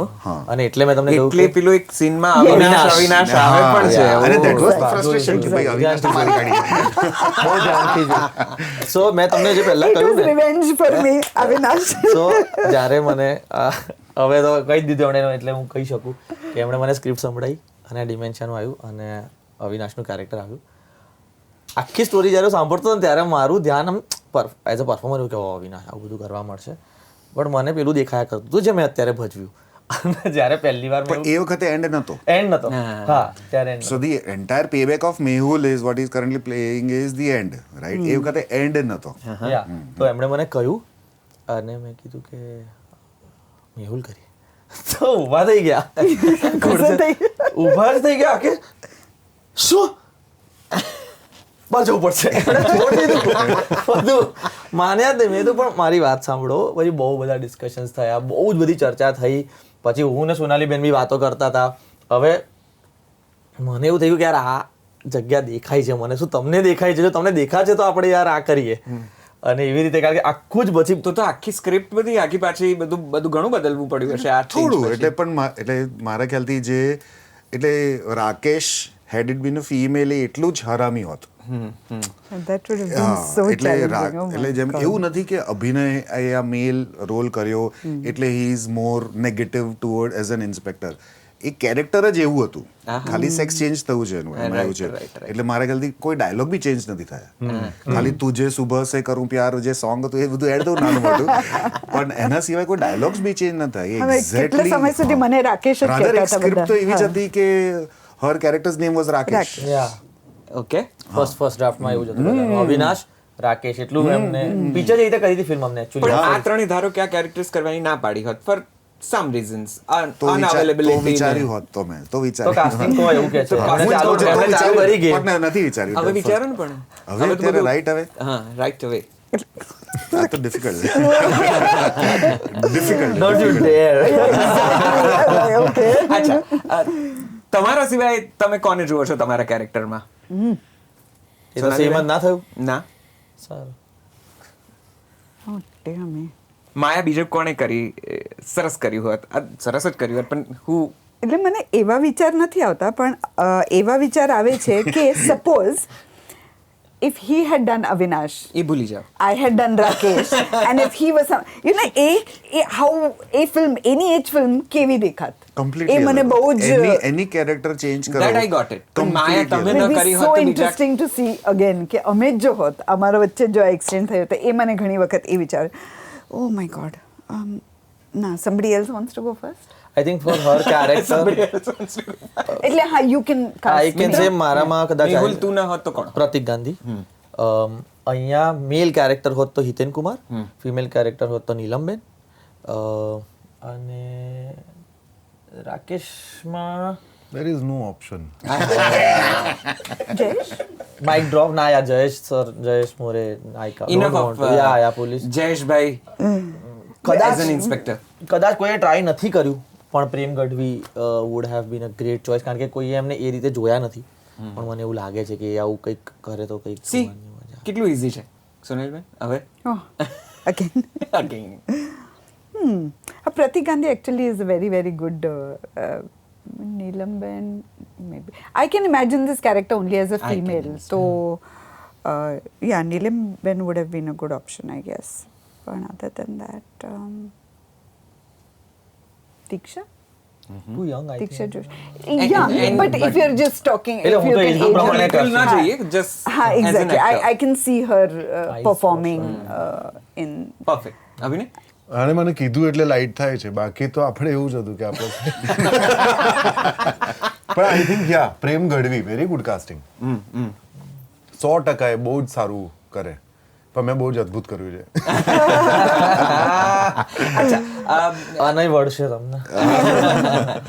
એક એવો સીન ફિલ્મનો અથવા તો એવી એક ક્ષણ અથવા કંઈક એવું જે તમને એવું લાગે છે કે કદાચ થોડું વધારે બેટર થઈ શક્યું હોત ફિલ્મમાં. પિક્ચર જ નહીં જોઈ મેં તો હજુ. મેં બી નથી જોયું સરપ્રાઇઝિંગલી. અમે બંને ફિલ્મ નથી જોઈ હજુ. એટલે મારી એ બહુ ઈચ્છા છે બહુ જ ઓડિયન્સની વચ્ચે બેસીને જોવી છે પણ મુંબઈ આજે પ્રીમિયર રાત્રે પછી તો જોઈશ એક બોમ્બે વખત ઓકે, મુંબઈ પ્રીમિયર પછી તો એક વખત નથી જોઈ with the full audience I have not seen the movie. મારે હવે એકલા જોવું છે, મતલબ નોટ વિથ એવરીવન. ઘણી બધી વખત બધા સાથે જોઈએ એક ત્યારે આમ રિયલ જોવાનું ત્યારે થાય એવું મને લાગે છે. when I'm કોઈ એક alone. દ્રશ્ય કોઈ એક ક્ષણ તમને એમ થાય કે હવે જ્યારે જુઓ છો કે જે ભલે કદાચ ન જોઈ હોય પણ તમને ઓવરઓલ ફિલ્મનો આઈ એક હેવ દેટ આઈડિયા. આન્સર. મારો અને અભિનયભાઈનો એક સીન છે જ્યાં હું એમને એવું કહું છું કે તમને જરા પણ ભાન પડે છે Right. Dementia patient A that one scene I feel that was very dramatically performed. Okay, ચાલો, ગોટ ઇટ. અભિનય?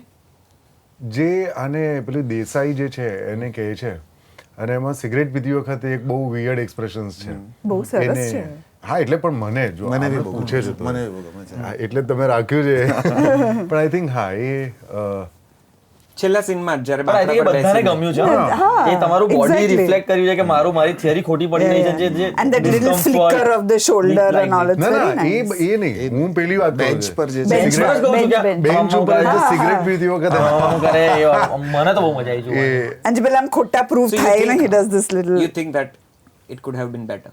હા એટલે હજી એટલે હશે જ વધારે બેટર શોટ હશે મેં હા, પીક છે એના 5-7 વર્ઝન લીધેલા છે એમણે ટ્રોલી ફેરવીને ટ્રેક ઉપર ને બધું જાત જાતનું કર્યું છે Fine. પણ એમને ultimately director Sonali? I think for me પેલું જે સ્ટાર્ટિંગ વાળો જે એસ્ટાબ્લિશિંગ શોટ હા, છે that I also yeah agree. Probably it could have been better because ત્યારે I was not like as deep in the character જ્યારે આગળ જતા જેવી થઈ એવી બટ અત્યારે જ્યારે હું ફાઇનલ વર્ઝન જોઉં છું એમાં એક ગ્રાફ પણ દેખાય છે એકદમ આમ Progression દેખાય છે. Yeah so right now the way Dev edited it okay લાગે છે પણ જ્યારે અમે શૂટ કરે ત્યારે મને એવું થતું હતું કે હજી એક વખત એ શોટ કરવાનો મોકો મળે ઇવન અમારું ઇન્ટ્રોડક્શન વાળું લાઈક ફર્સ્ટ ઇન્ટરેક્શન જે છે એ જો મને ફરી વાર કરવા મળે તો માઇટ કમ ઓન બેન્ચ પરનો સીન જે વાત કરે છે તો આઈ ટોલ્ડ હિમ એસા અમે લોકો we very famous for late schedules એમ અમે જે કરીએ ને કે ભાઈ આપણે 20 દિવસમાં શૂટ કરીશું તો એ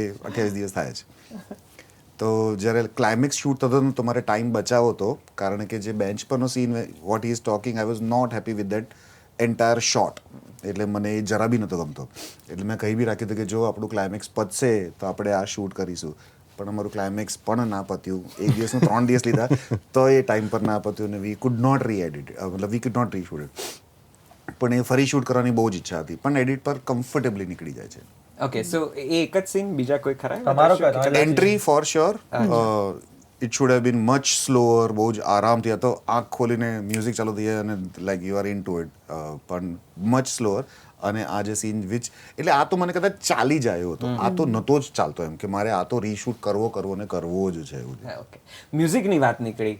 music plays a very key role in the film. શું ખાસ પ્રક્રિયા રહી મ્યુઝિક અને એના બેકગ્રાઉન્ડ સ્કોરને અગેન ડિઝાઇન કરવા માટે? દર્શન સેમ મારા ખ્યાલથી અમારું crew by and large same જ છે સો હું ઇકબાલનું મ્યુઝિક બી મારા હિસાબે બહુ જ સુપર્બ હતું background music was superb songs were superb અને Darshan wanted to give a different feel to it કોઈ કંઈક કોરિયન મૂવી કે કંઈક સમથિંગ હતું વધારે સાયલન્સ પ્લે કરવું હતું પણ ધીરે ધીરે બિલ્ડ થવું I don't know it's more of a collaborative process અમે કોઈ બી વસ્તુ કરતાં બહુ જ લાંબો ટાઈમ લગાડીએ છીએ અમારું મ્યુઝિક તો એટર્નલ ચાલ્યું જેવું લાગે છે કદાચ 6 મહિના ચાલ્યું છે અમારું મ્યુઝિક પણ નાના પીસ ના ગમે તો ફરી કરો વાળું વસ્તુ છે અમે બહુ બધી જગ્યાએ સાયલન્સ પ્લે કરી જ્યાં કમ્પ્લીટલી શટ કરી દીધું છે બધું કમ્પ્લીટલી શટ એટલે નાનો અવાજ બી પાછળ ઓમ્બિયન્સ સાઉન્ડ બી અમને બંધ કરી દીધો છે તો again it's a collaborative process એવું સ્પેશિયલ કોઈ અપ્રોચ લઈને નથી ચાલ્યા એવું સ્પેશિયલ અપ્રોચ લઈને ના અમે લખીએ છીએ ના શૂટ કરીએ છીએ ના મ્યુઝિક કરીએ છીએ એટલે as and when as it goes we go with the flow. દર્શન બહુ જ આઈ થિંક નવીન પ્રકારનો મ્યુઝિક ડિરેક્ટર અને નવા પ્રકારનું બહુ જ બધું જોઈને આવેલો બહુ બધું એનું સ્ટડી બહુ છે એટલે જ્યારે બી પહેલી વાર તમે અમારા સ્ક્રીનિંગ પહેલી વાર બેકગ્રાઉન્ડ સ્કોર સાંભળો તો તમને સમજાય જ નહીં કે how it is going to pan out like when people will watch it in the theatre પણ એ જે એમ્બિયન્સ ક્રિએટ કરી શકે છે ને કારણ કે મને એવું યાદ છે હું જ્યારે પ્રેમિયરના દિવસે જોતો હતો ને તો એ એન્ઝાઇટી જે કેરેક્ટર્સ ફીલ કરવાના છે ને એ એઝ એન ઓડિયન્સ બી તમને ફીલ કરાવી શકે છે. બહુ નવા અને ફ્રેશ પ્રકારના સાઉન્ડ આખો જે સાઉન્ડ છે very it is a mix of horror and thriller. એટલે અમુક સાઉન્ડ્સ હોરરના યુઝ થયા છે જે તમને ડરાવે, બાકાયદા ડરાવે છે. એમાં હજુ બી તમે જો સારા થિયેટરમાં તો તમને ડરાવે છે. એટલે મિક્સ બહુ જ ફાઇન હતું. ચાલો, ફિલ્મને આટલી બધી સફળતા મળી છે એ પછી મળેલો સૌથી શ્રેષ્ઠ પ્રતિસાદ, પ્રતિભાવ કોનો હતો અને શું હતો? બાપરે, બહુ છે આ વખતે અલગ અલગ. કોઈ મોમેન્ટ યાદ રહી ગઈ હોય, કોઈક ઓડિયન્સે કંઈક રિએક્ટ મને કર્યું? ઓડિયન્સમાંથી 3-4 અલગ અલગ વિઝિટ્સમાં પોલીસવાળા મળ્યા હતા. એમાંથી હવે તો પછી ટેવ પડવા લાગી હતી કે હું પણ પોલીસમાં છું, હું આઈજી તરીકે રિટાયર થયો છું, હું આ તરીકે રિટાયર થયો છું. બહુ કરેક્ટ, આવું જ હોય, બરાબર કર્યું છે તમે. પછી એકમાં હતા, એમણે ઇન્ટ્રોડક્શન નહોતું આપ્યું, એમણે આમ કર્યું, આમ, એટલે એમના હાથમાં તમે પોલીસમાં જાઓ. એક જે જનરલ મને લાગે છે કે આ બહુ જનરલ ફીડબેક છે બધાનો કે તમને એટલી બધી ગાળો આપી છે ને આખા પિક્ચરમાં, પણ છેલ્લે તમારી ઉપર દયા We hated you so much that we loved you. હા, we hated you so much but we love you so much એમ. અને તમને જોવાની ખૂબ મજા પડી છે, તમે બહુ જ આવું કર જાત જાતનું. એટલે મને લાગે છે પલ્લવે જેટલું વિચારેલું હશે ને બધા ફીડબેક મળી રહ્યા છે, which is kind of surreal for me. કારણ કે મેં એટલું બધું નહોતું વિચારેલું. અને એ જ્યારે ફોન ઉપર કહેતા હોય કે આવું થશે, તમે વિચારો, મતલબ વિશ્વાસ રાખો, આવું હશે, હા મને થઈ જાવ તો પછી મને સમજાશે કે શું છે. મેં મૂવીનું સોંગનું મ્યુઝિક મૂક્યું હતું ને, મેં બધાને મોકલ્યું હતું અને આઈ વોઝ વેરી એક્સાઇટેડ કે સોંગ, મ્યુઝિક, ખાલી લિરિક્સ વગર ને, જસ્ટ ધ બીટ્સ, અને the beats were very super. તો I was like very excited. બધાને મૂક્યું, જોરદાર છે. 2 દિવસ સુધી જોયું બી નહોતું. બીજા દિવસ મેં ફોલો કર્યું તો કેવું લાગ્યું, મને કે સોરી જોયું નથી. એના 1 દિવસ સુધી બી નહોતું જોયું. એટલે એકદમ ચિલ માણસ. હું ચિલ કરતા વધારે એન્શિયસ બી એ રીતે કે આમ નો આમ તમને પેલી એટલે ખબર નહીં કેવી રીતે આપણે થઈ જાય હો જાને તો સપોઝ उसके बाद रिएक्शंस आएंगे શું કરવું છે. બહુ બધા લોકોએ એવા રિએક્શન્સ આપ્યા છે. અમને આ બહુ જ મળ્યું છે કે મને મારા સને કીધું છે કે આ મૂવી તો જોવા જજે જ, કે મેં મારી ડોટરને કીધું છે કે આ મૂવી તો જોવા જજે જ. એવા બહુ બધા લોકો મળ્યા છે. એક ફેમિલી અમને સુરતમાં મળ્યું હતું, મને અને અભિનયને, કે અમે ફોર ધ ફર્સ્ટ ટાઈમ 4 લોકો, એટલે આઈ થિંક એમને છે ને એક બ્લડનું કોઈક ડિસીઝ હતો, હું ભૂલી ગયો નામ શું હતું, પણ ફાધર, મધર ને એમના 2 સન, એમ કીધું અમે ફર્સ્ટ ટાઈમ, બીકોઝ એક સનને કોઈક ડિસીઝ હતો, એટલે એ લોકો ક્યારે 4 લોકો બહાર જોડે નતા ગયા, કે તમારા મૂવી માટે એટલું બધું સાંભળ્યું છે કે અમે ફર્સ્ટ ટાઈમ 4 લોકો એક સાથે પહેલી વખત બહાર નીકળ્યા. That was for the movie. એટલે દાદા દાદી અને ગ્રેન્ડ ચિલ્ડ્રન એવું પણ કોમ્બિનેશન હતું કે ગ્રેન્ડ ચિલ્ડ્રન દાદા દાદીને લઈ આવે કે તમને પણ મજા આવશે. સો એવી રીતના પણ ફેમિલીઝ એક હતા. થિયેટરમાં સવારે 10 વાગે થિયેટર વિઝિટમાં ગયા, 10 વાગ્યાનો શો હતો એટલે 12 વાગે પહોંચ્યા. તો યુઝ્યુઅલી હમણાં ખબર છે કે બ્રહ્મના એન્ડમાં જ્યારે when we enter there is a loud cheer, લોકો આમ ઊભા થઈ જાય, ખુશ થઈ જાય. તો હું ને નિશ્મા એન્ટર થયા, રાખો હા વાહ ભાઈ એવું આમ આવે. તો મેં કીધું યાર આટલું શાંત રિએક્શન કેમ છે. પછી લાઇટ થઈ તો આખું સિનિયર સિટીઝનનું ગ્રુપ આવ્યું હતું, 65 લોકોનું. અને પછી લોકો બહુ પ્રેમ, 1 કલાક ઉભા રહ્યા પછી. બટ પેલું તમને આદત પડી ગઈ હતી એન્ટિસિપેશનની કે આપણે તો એન્ટર થઈશું એટલે કે બૂમો પડશે, અને લાઇટો બંધ હતી એટલે ભાઈ એન્ટર એટલે હેલો બૂમ પડી, વાહ વાહ સરસ સરસ આવ્યા છે કલાકારો, એવું થયું. મેં કીધું કે યાર આટલું. પછી બહુ બાપરે, પછી તો જમવા લઈ જઈએ અને બધું બહુ થયું. આઈ થિંક અમે એક વિઝિટ પતાઈને ગાડીમાં હતા, બીજા થિયેટરે જતા હતા, એટલે ત્યાં રસ્તામાં ચોકમાં ગાડી ઊભી હતી અને એક સિનિયર સિટીઝન કપલ હતા ત્યાં, અને એમની વચ્ચે આમ ઘેન ડિસ્કશન બધું ચાલતું હતું, અને સેજ એમની નજર આ બાજુ પડી, અને એ લેડીના આંખો આપણને દેખે, she was like in total disbelieve કે અમે છે, બિકોઝ એ લોકો જસ્ટ પિક્ચર જોઈને નીકળ્યા હતા ફ્રોમ અનધર થિયેટર, અને દે વર ડિસ્કસિંગ કે આવું હતું, અને સડનલી અમને જોયા, એટલે એમને એવું લાગ્યું કે હજી યુ નો એ મૂવીમાંથી જ બહાર નથી આવ્યા. પછી રોલ ડાઉન કરીને એટલી બધી વાતો કરી સિગ્નલ પર જ કે I think they blessed us with 75 weeks. પેલા અંકલે કીધું કે 75 વીક્સ તમારી એમણે વિડીયો કરેલો છે એવો, આ ગાડીમાંથી પેલી ગાડીનો એવું. બહુ જ થિયેટર વિઝિટ્સો કરી છે. મિત્રએ કીધું એ પ્રમાણે એલ્ડર પીપલ જે કહેવાય, વડીલોનું ઘણું બધું, તમે પણ વચ્ચે વાત કરી કે વડીલોએ ખૂબ આ ફિલ્મ જોઈને, ભલે તમારું માર્કેટિંગ કેમ્પેઇન ને બધું યુથ ઓરિએન્ટેડ હતું કે એમને ધ્યાનમાં રાખીને તમે ડિઝાઇન કર્યું હશે, પણ આખું એક મોટા લોકોએ પણ એને એટલી જ વધારે. હા, એટલે કોઈ જ લેવા દેવા નથી એજ ગ્રુપને થ્રિલરથી.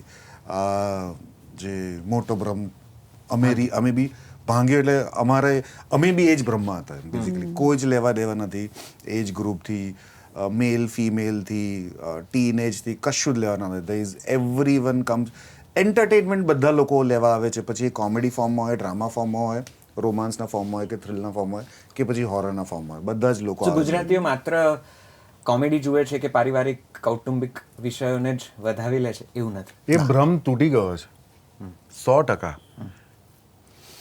કે મતલબ એવું આપણે માનતા હોય ને કે આમાં કોમેડી હોવી જોઈએ. ઘણી વખત પ્રોડ્યુસર્સ એવું ઇન્સિસ્ટ કરતા હોય કે યાર આમાં કોમેડી નથી, આ કેવી રીતે ચાલશે. પણ એ બધું જ ભૂસાઈ ગયું છે. આઈ થિંક આપણે કદાચ ગયા હતા એ થિયેટરમાં જેમાં એક આંટી હતા સિનિયર સિટીઝન, એ પણ એટલે બહુ સરસ રહ્યું ને અંદર એક પણ ગીત વગર, એટલે કોઈ સોંગ નથી, એટલે અમુક સોંગ્સ હોવા જ જોઈએ, એક રૂપાળી છોકરી હોવી જ જોઈએ, એક આવું આ બધું જ તોડી નાખ્યું છે પિક્ચરે. એક બીજા એક આંટી હતા એમને કીધું અમને લવલા લવલીની સ્ટોરી નથી જોઈ, અમને આવું કંઈક જોવું છે, કંઈક આવું નવું જ જોવું જોવું છે અને ગુજરાતીમાં જ જોવું છે અને હિન્દીમાં નથી જ જોવું. તમે ગુજરાતીમાં જ બનાવજો આવી વસ્તુઓ અને અમે જોવા આવીશું જેવું. તો તમે કીધું એ પ્રમાણે શુક્રવારે જ્યારે પહેલી વખત પહેલો શો થયો અને શનિવાર સુધી સારા ફીડબેક ન આવ્યા કે કાંઈ ચાલતું કંઈ દેખાયું નહીં, ત્યારે શું સ્થિતિ હતી ને પછી શું સ્ટ્રેટેજી બની, કઈ રીતે મોમેન્ટ? ગુરુવારે અમારું મુંબઈ પ્રીમિયર હતું અને અમને સારો રિસ્પોન્સ મળ્યો હતો, ગ્રેટ રિસ્પોન્સ નહોતો મળ્યો અમને મુંબઈએ. હું ઇકબાલમાં અદ્ભુત રિસ્પોન્સ આપ્યો હતો પણ મુંબઈ વોઝ ગુડ. પછી અમારું શુક્રવારે અમદાવાદમાં પ્રીમિયર હતું અને I think we were received very well. બધા સારું બોલ્યા અને અમે પ્રીમિયર પછી અમે બધા ખુશ હતા.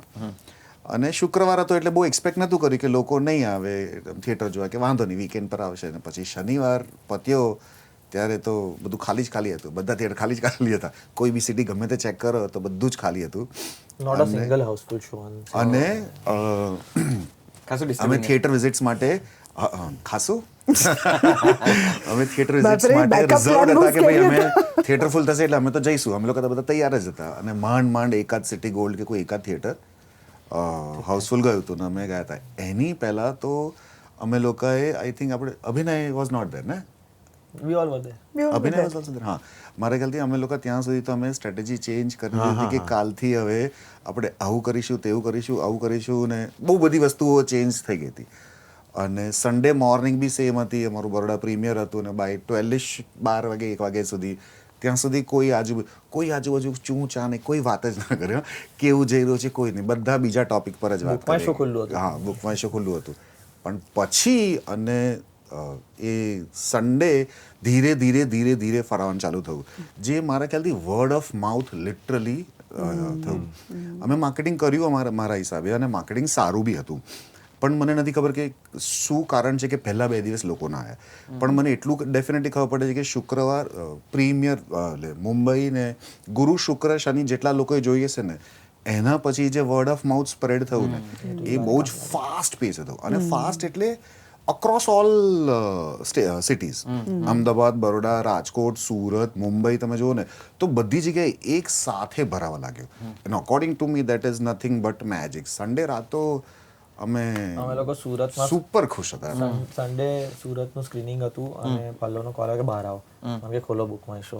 ચાલુ કર્યું અમદાવાદ, ઓરેન્જ, સિટી બદલો, સુરત, રાજકોટ. અમે like we were on it like while over. Almost every show was housefull. Single સ્ક્રીન્સમાં થોડા દૂરના અંતરિયાળ વિસ્તારોમાં રિલીઝ થઈ છે ત્યાં મને વંદનભાઈએ એવો ફીડબેક આપ્યો છે કે અમુક જગ્યાએ તો એવું છે કે ખાલી સલમાન ખાનની પિક્ચર જ ચાલે, એ લોકોને બીજું કશું જ ના જોઈએ, ભાઈ અમને એન્ટરટેનમેન્ટ જોઈએ.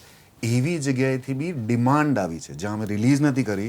એ લોકોએ માંગી છે કે અમારે ભ્રમ રિલીઝ કરવી છે, માંગી છે લિટરલી. એટલે એવી જગ્યાએથી ડિમાન્ડ આવી છે જે અમે આશા અપેક્ષા એટલે અમે વિચાર્યું જ નહોતું એમ. અને ઇવન વડોદરા, એટલે ઘણી વખત અમે વાત કરીએ તો વડોદરામાં ઓડિયન્સ નથી જતી ને એટલા બધા શોઝ તો ક્યારેય તો નહીં. બાપા યા નમન કરવું પડે એટલી સુંદર. યા આ વખતે અમે અલગ રીતે નમન કર્યું છે. અમે આ થેન્કફુલ વખતે છીએ. મેં કીધું કે ના ભાઈ, બધા અમારા જે ભ્રમ હતા એ પણ તૂટી ગયા ફોર વડોદરા. શું રિસ્પોન્સ આપ્યો છે. રાજકોટ રિસ્પોન્ડેડ સુપર્બ. અને અમે સૌથી ઓછું માર્કેટિંગ રાજકોટમાં કર્યું છે. રાજકોટ રિસ્પોન્ડેડ સુપર્બ. બટ તમારી પાસે માર્કેટિંગના ઘણા અખતરા ને તરીકાઓ છે. એ બધું કર્યા અને તમે સરસ બધું નવી રીતે ડિઝાઇન કર્યું ને નવી રીતે કેમ્પેન્સ કર્યા.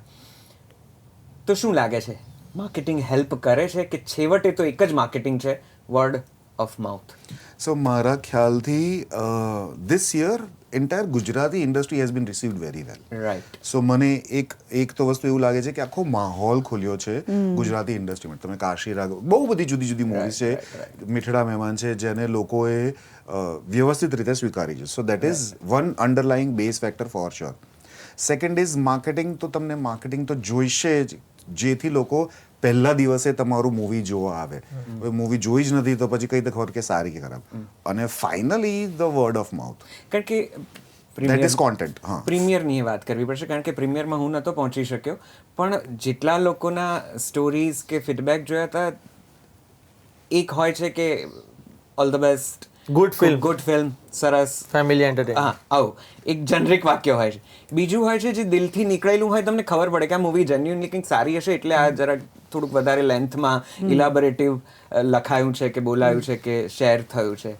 તો ફીડબેક્સ તો પ્રીમિયર પછી બહુ જ સરસ આવ્યા હતા ફ્રોમ ધી ઇન્ડસ્ટ્રી, અને જે પણ મીડિયાના લોકોએ જોયું હતું એ. એન્ડ મોસ્ટ પીપલ એમને શું કરેલું, અમે 4 કેરેક્ટર્સ છે તો ચારેયના ફોટા, અને પલ્લવ માટે પણ એક special column. So you know દરેક કેરેક્ટર માટે તો એ કંઈક ફીડબેક્સ વસ્તુ તો હતી પ્રીમિયરના એમને બહુ લખવા સરસ માટે. હતા. છતાં જે 2 દિવસ નબળા ગયા ત્યારે મારે પ્રીમિયર વિશે પૂછવું છે કે ત્યાં છપાતું, લખાતું, શેર થતું ખરેખર મેટર કરે છે.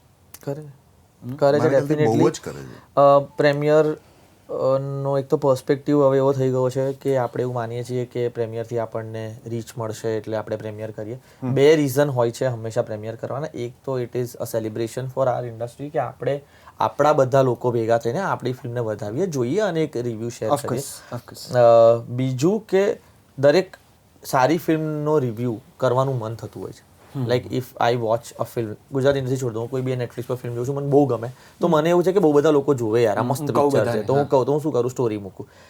સારી ફિલ્મોના પ્રેમિયર પછી એ સ્ટોરીમાં એ ફરક વર્તાઈ જાય, જે રીતનું એના વિશે લખવામાં આવે, અને લોકો એવું ઈચ્છે કે યાર મારી ભાષાની ફિલ્મ, મારી ઇન્ડસ્ટ્રીની ફિલ્મ, આ ફિલ્મ હું લોકોને છાતી ઠોકીને કહી શકું કે જોવા જજો, ડિસઅપોઇન્ટ નહીં થાવ. એ મને પ્રેમિયર પછી વર્તાયું.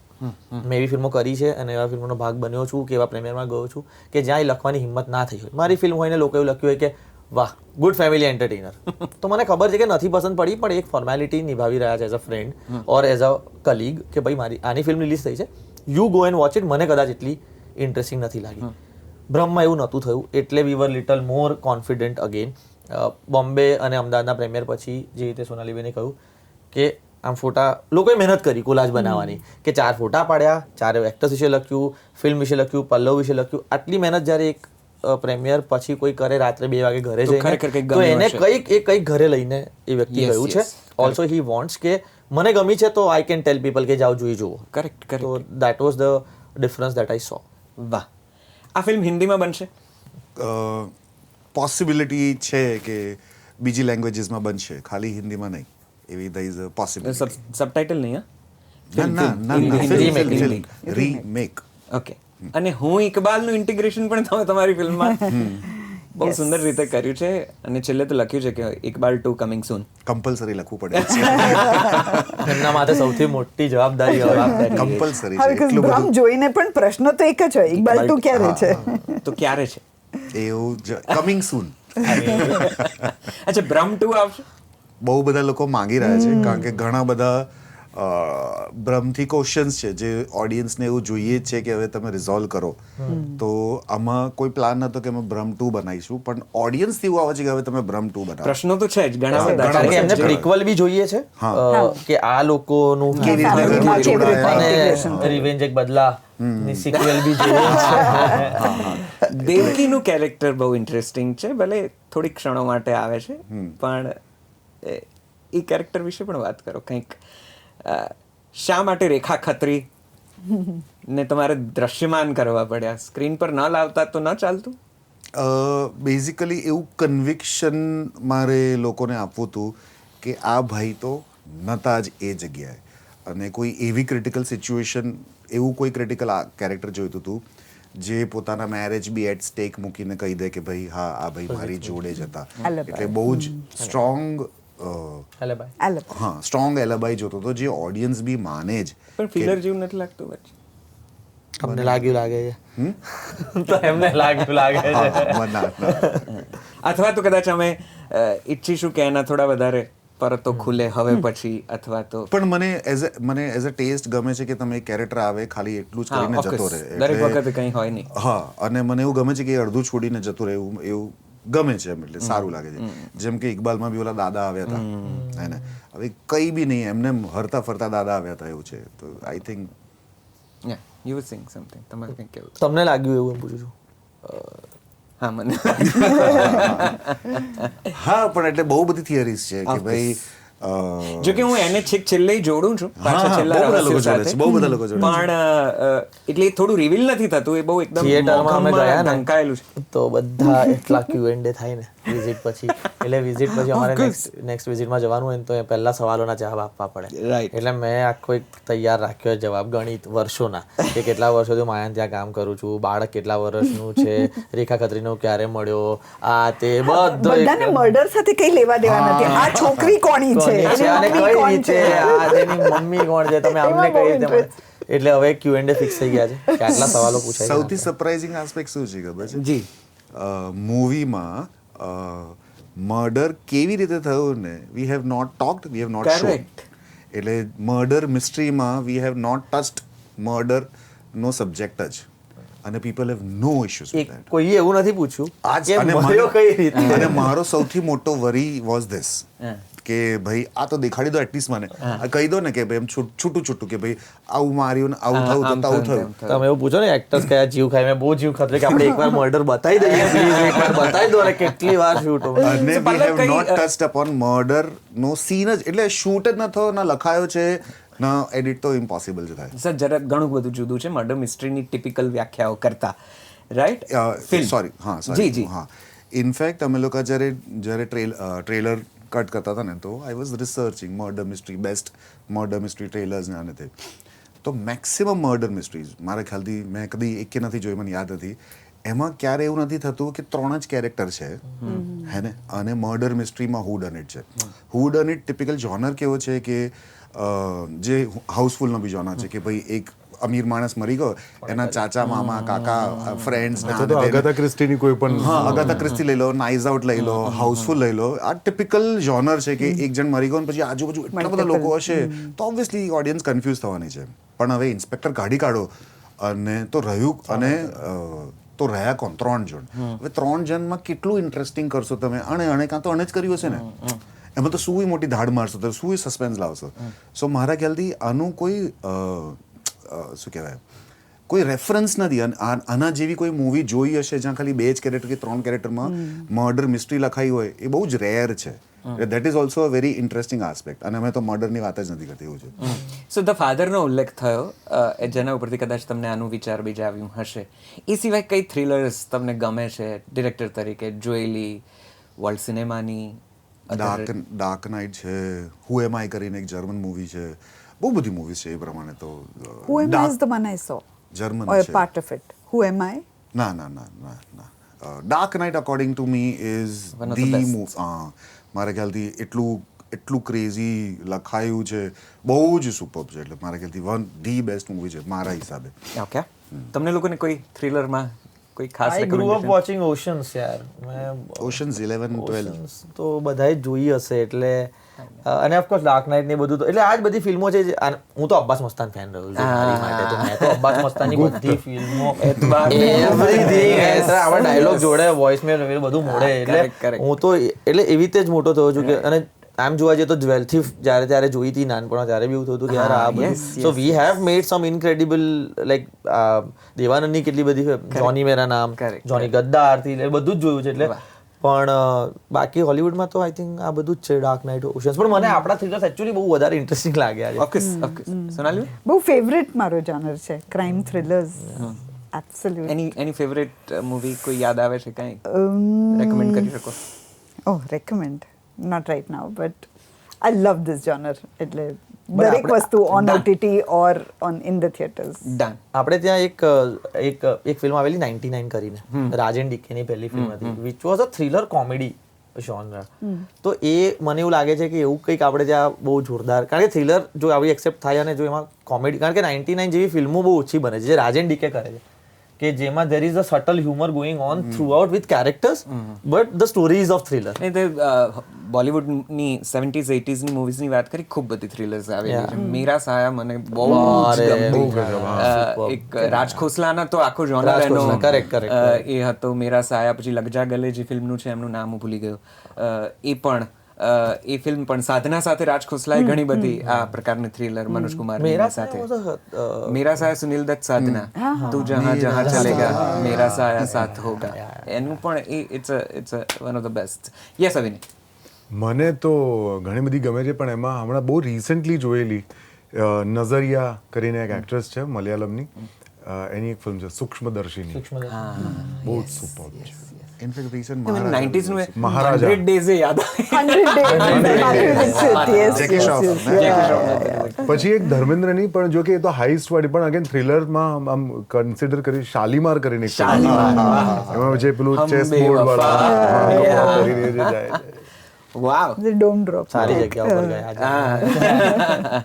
પણ મારા ખ્યાલથી મૂવી જો તમે ફરી જોવો ને, જેમ કે મહારાજા તમે ફરી જોવો કે ડાર્ક નાઇટ તમે ફરી જોવો ને, તો તમારા પર્સપેક્ટિવ ચેન્જ થઈ જાય. તમને એવું લાગે છે કે પહેલા જોકર આવો હતો તો હવે આવો છે, કે બેટમેન આવો છે તો આવો છે. મહારાજામાં વિજય સેતુપતિનો પર્સપેક્ટિવ, કે તમે બીજી કોઈ જો તો તમને જુદી જ વસ્તુ દેખાય છે.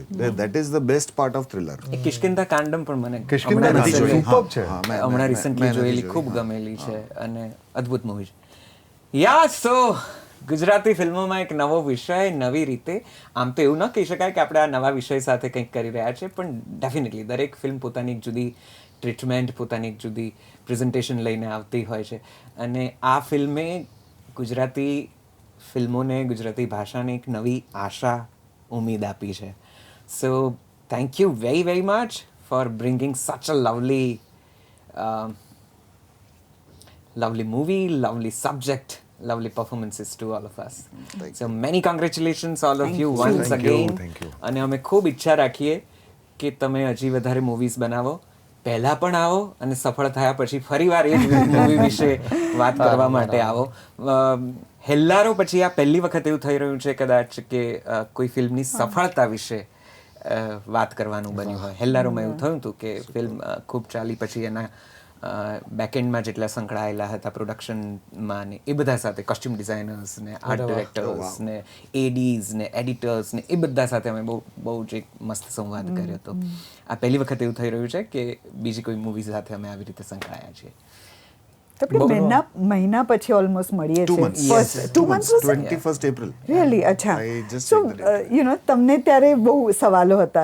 We said કે ના, તમે ફિલ્મ જુઓ પછી તમને exactly. So, my question to you is, what was, એટલે અમે બધું બહુ કહેતા હતા એ વખતે, અને એકચ્યુઅલી જ્યારે તમે ફિલ્મ જોઈ, what is your... I am happy કે એક સરસ વિષય એક સુંદર રીતે ફ્લોલેસલી એક્ઝિક્યુટ થયો છે. થ્રિલરમાં તકલીફ એ થાય છે ઘણીવાર કે ક્યાંકથી શરૂ કર્યું હોય, ક્યાંક પહોંચે ને વચ્ચે ઘણું બધું મિસિંગ લાગે. આમાં પણ કેટલાક મુદ્દાઓ એવા ચોક્કસથી છે કે જેના જવાબો કદાચ મને વ્યક્તિગત રીતે જોઈએ છે, પણ એક સુંદર ફિલ્મ જોયાનો આનંદ છે. એક સરસ મજાનો વિષય સુંદર રીતે ટેકનિકલી પણ એક્ઝિક્યુટ સરસ થયો છે. એટલે ક્યાંય એવું નથી લાગતું કે આ પેલું ખોટું હતું ને પેલું ખોટું હતું. સો આઈ એમ વેરી હેપી. હું ખૂબ જ અભિભૂત છું તમારા બધાના પરફોર્મન્સીસથી. એટલે મને તો માયાનું કેરેક્ટર તો મને બહુ જ ગમ્યું છે, ને એમાં તમે જે રીતે કોન્ટ્રીબ્યુટ કર્યું છે મને ખૂબ ગમ્યું છે. ખૂબ અભિનંદન હું વારંવાર આપવા માંગીશ. અને એ સિવાય પણ આખી મૂવી એક જુદા પ્રકારની રિફ્રેશિંગ ફિલિંગ ક્રિએટ કરે છે. કંઈક ગુજરાતી ભાષામાં, આપણી ભાષામાં કંઈક સરસ સજ્જ દિગ્દર્શક સજ્જ રીતે કોઈક સરસ વિષય તમારી સામે મૂકી રહ્યો છે ને, એ વાતનો પણ બહુ એક ઉમળકો હોય છે, કે એક આનંદ હોય છે. નહીતર મેં એ દિવસે પણ કીધું હતું કે અહીંયા આવીને દાવાઓ તો લગભગ બધા પોતાની ફિલ્મો માટે બેસ્ટ જ કરે, અને કરવા જ જોઈએ, કારણ કે એના માટે તો એ આવ્યા છે, એમાં કાંઈ ના નથી. પછી ફિલ્મ જોયા પછી એ ઉમળકા રહેતા નથી. બટ મને બહુ આનંદ છે કે હું સરસ એક ફિલ્મ જોઈને આવ્યો છું તમારી. એનું નામ છે ભ્રમ. તમે લોકો જોવા જજો. હું આશા રાખું છું અને મને કદાચ વિશ્વાસ છે કે એવું થશે. આ ઇન્ટરવ્યૂ તમારા સુધી પહોંચશે ત્યાં સુધીમાં પણ કદાચ ફિલ્મ તમારે ત્યાં ચાલતી હશે અને આપણે આશા રાખીએ કે થોડા વધારે લોકો એને જોવા જાય અને હજી વધારે લોકો સુધી પહોંચે. 4th વીકમાં તો એન્ટર થઈ ચૂક્યા છીએ. 5th 6th 7th અને એક વડીલે જે શુભકામનાઓ આપી હતી 75th વીક સુધી પણ આપણે જઈએ. તમારા હાથમાં છે. જોજો આ આખો ઉપક્રમ આ મૂવીને કઈ રીતે બનાવવામાં આવી ને એના કેવા અનુભવો રહ્યા, એની અનુભૂતિ શું હતી એ તમારા સુધી મૂકવાનો છે. ફિલ્મ જોશો તો કદાચ તમને આ વાતો થોડી વધારે સમજાશે. તો એક કામ કરજો, પહેલાં ઇન્ટરવ્યૂ જુઓ, પછી ફિલ્મ જુઓ, પછી પાછો આ ઇન્ટરવ્યૂ જુઓ. બધા જ ખુશ, તમે અમે ચેનલવાળા બધા. ચાલ મળીએ છીએ જલસો પોડકાસ્ટમાં ફરીથી કોઈક સરસ મજાના સંવાદ સાથે ફરીથી હાજર થઈ ગઈશું. આપ સૌનું ખૂબ ખૂબ ખૂબ ખૂબ થેન્ક યુ, ખૂબ આભાર, ધન્યવાદ. Thank you, Thank you so Rajatbhai. much. Many Thank you so congratulations once again. Thank you. મળીએ છીએ. આ ચેનલને શેર કરો, સબસ્ક્રાઇબ કરો, નોટિફાઈ કરો, એવું બધું તો ખરું જ ખરું. મુખ્ય ઉપક્રમ જલસો, જે ગુજરાતી ભાષાની એકમાત્ર એપ છે, સંગીત, સાહિત્ય, વાર્તાઓ, કવિતાઓ બધું જ, એ પણ ડાઉનલોડ કરજો પ્લે સ્ટોર, એપ સ્ટોર પરથી. મળીએ છીએ. આવજો. નમસ્તે.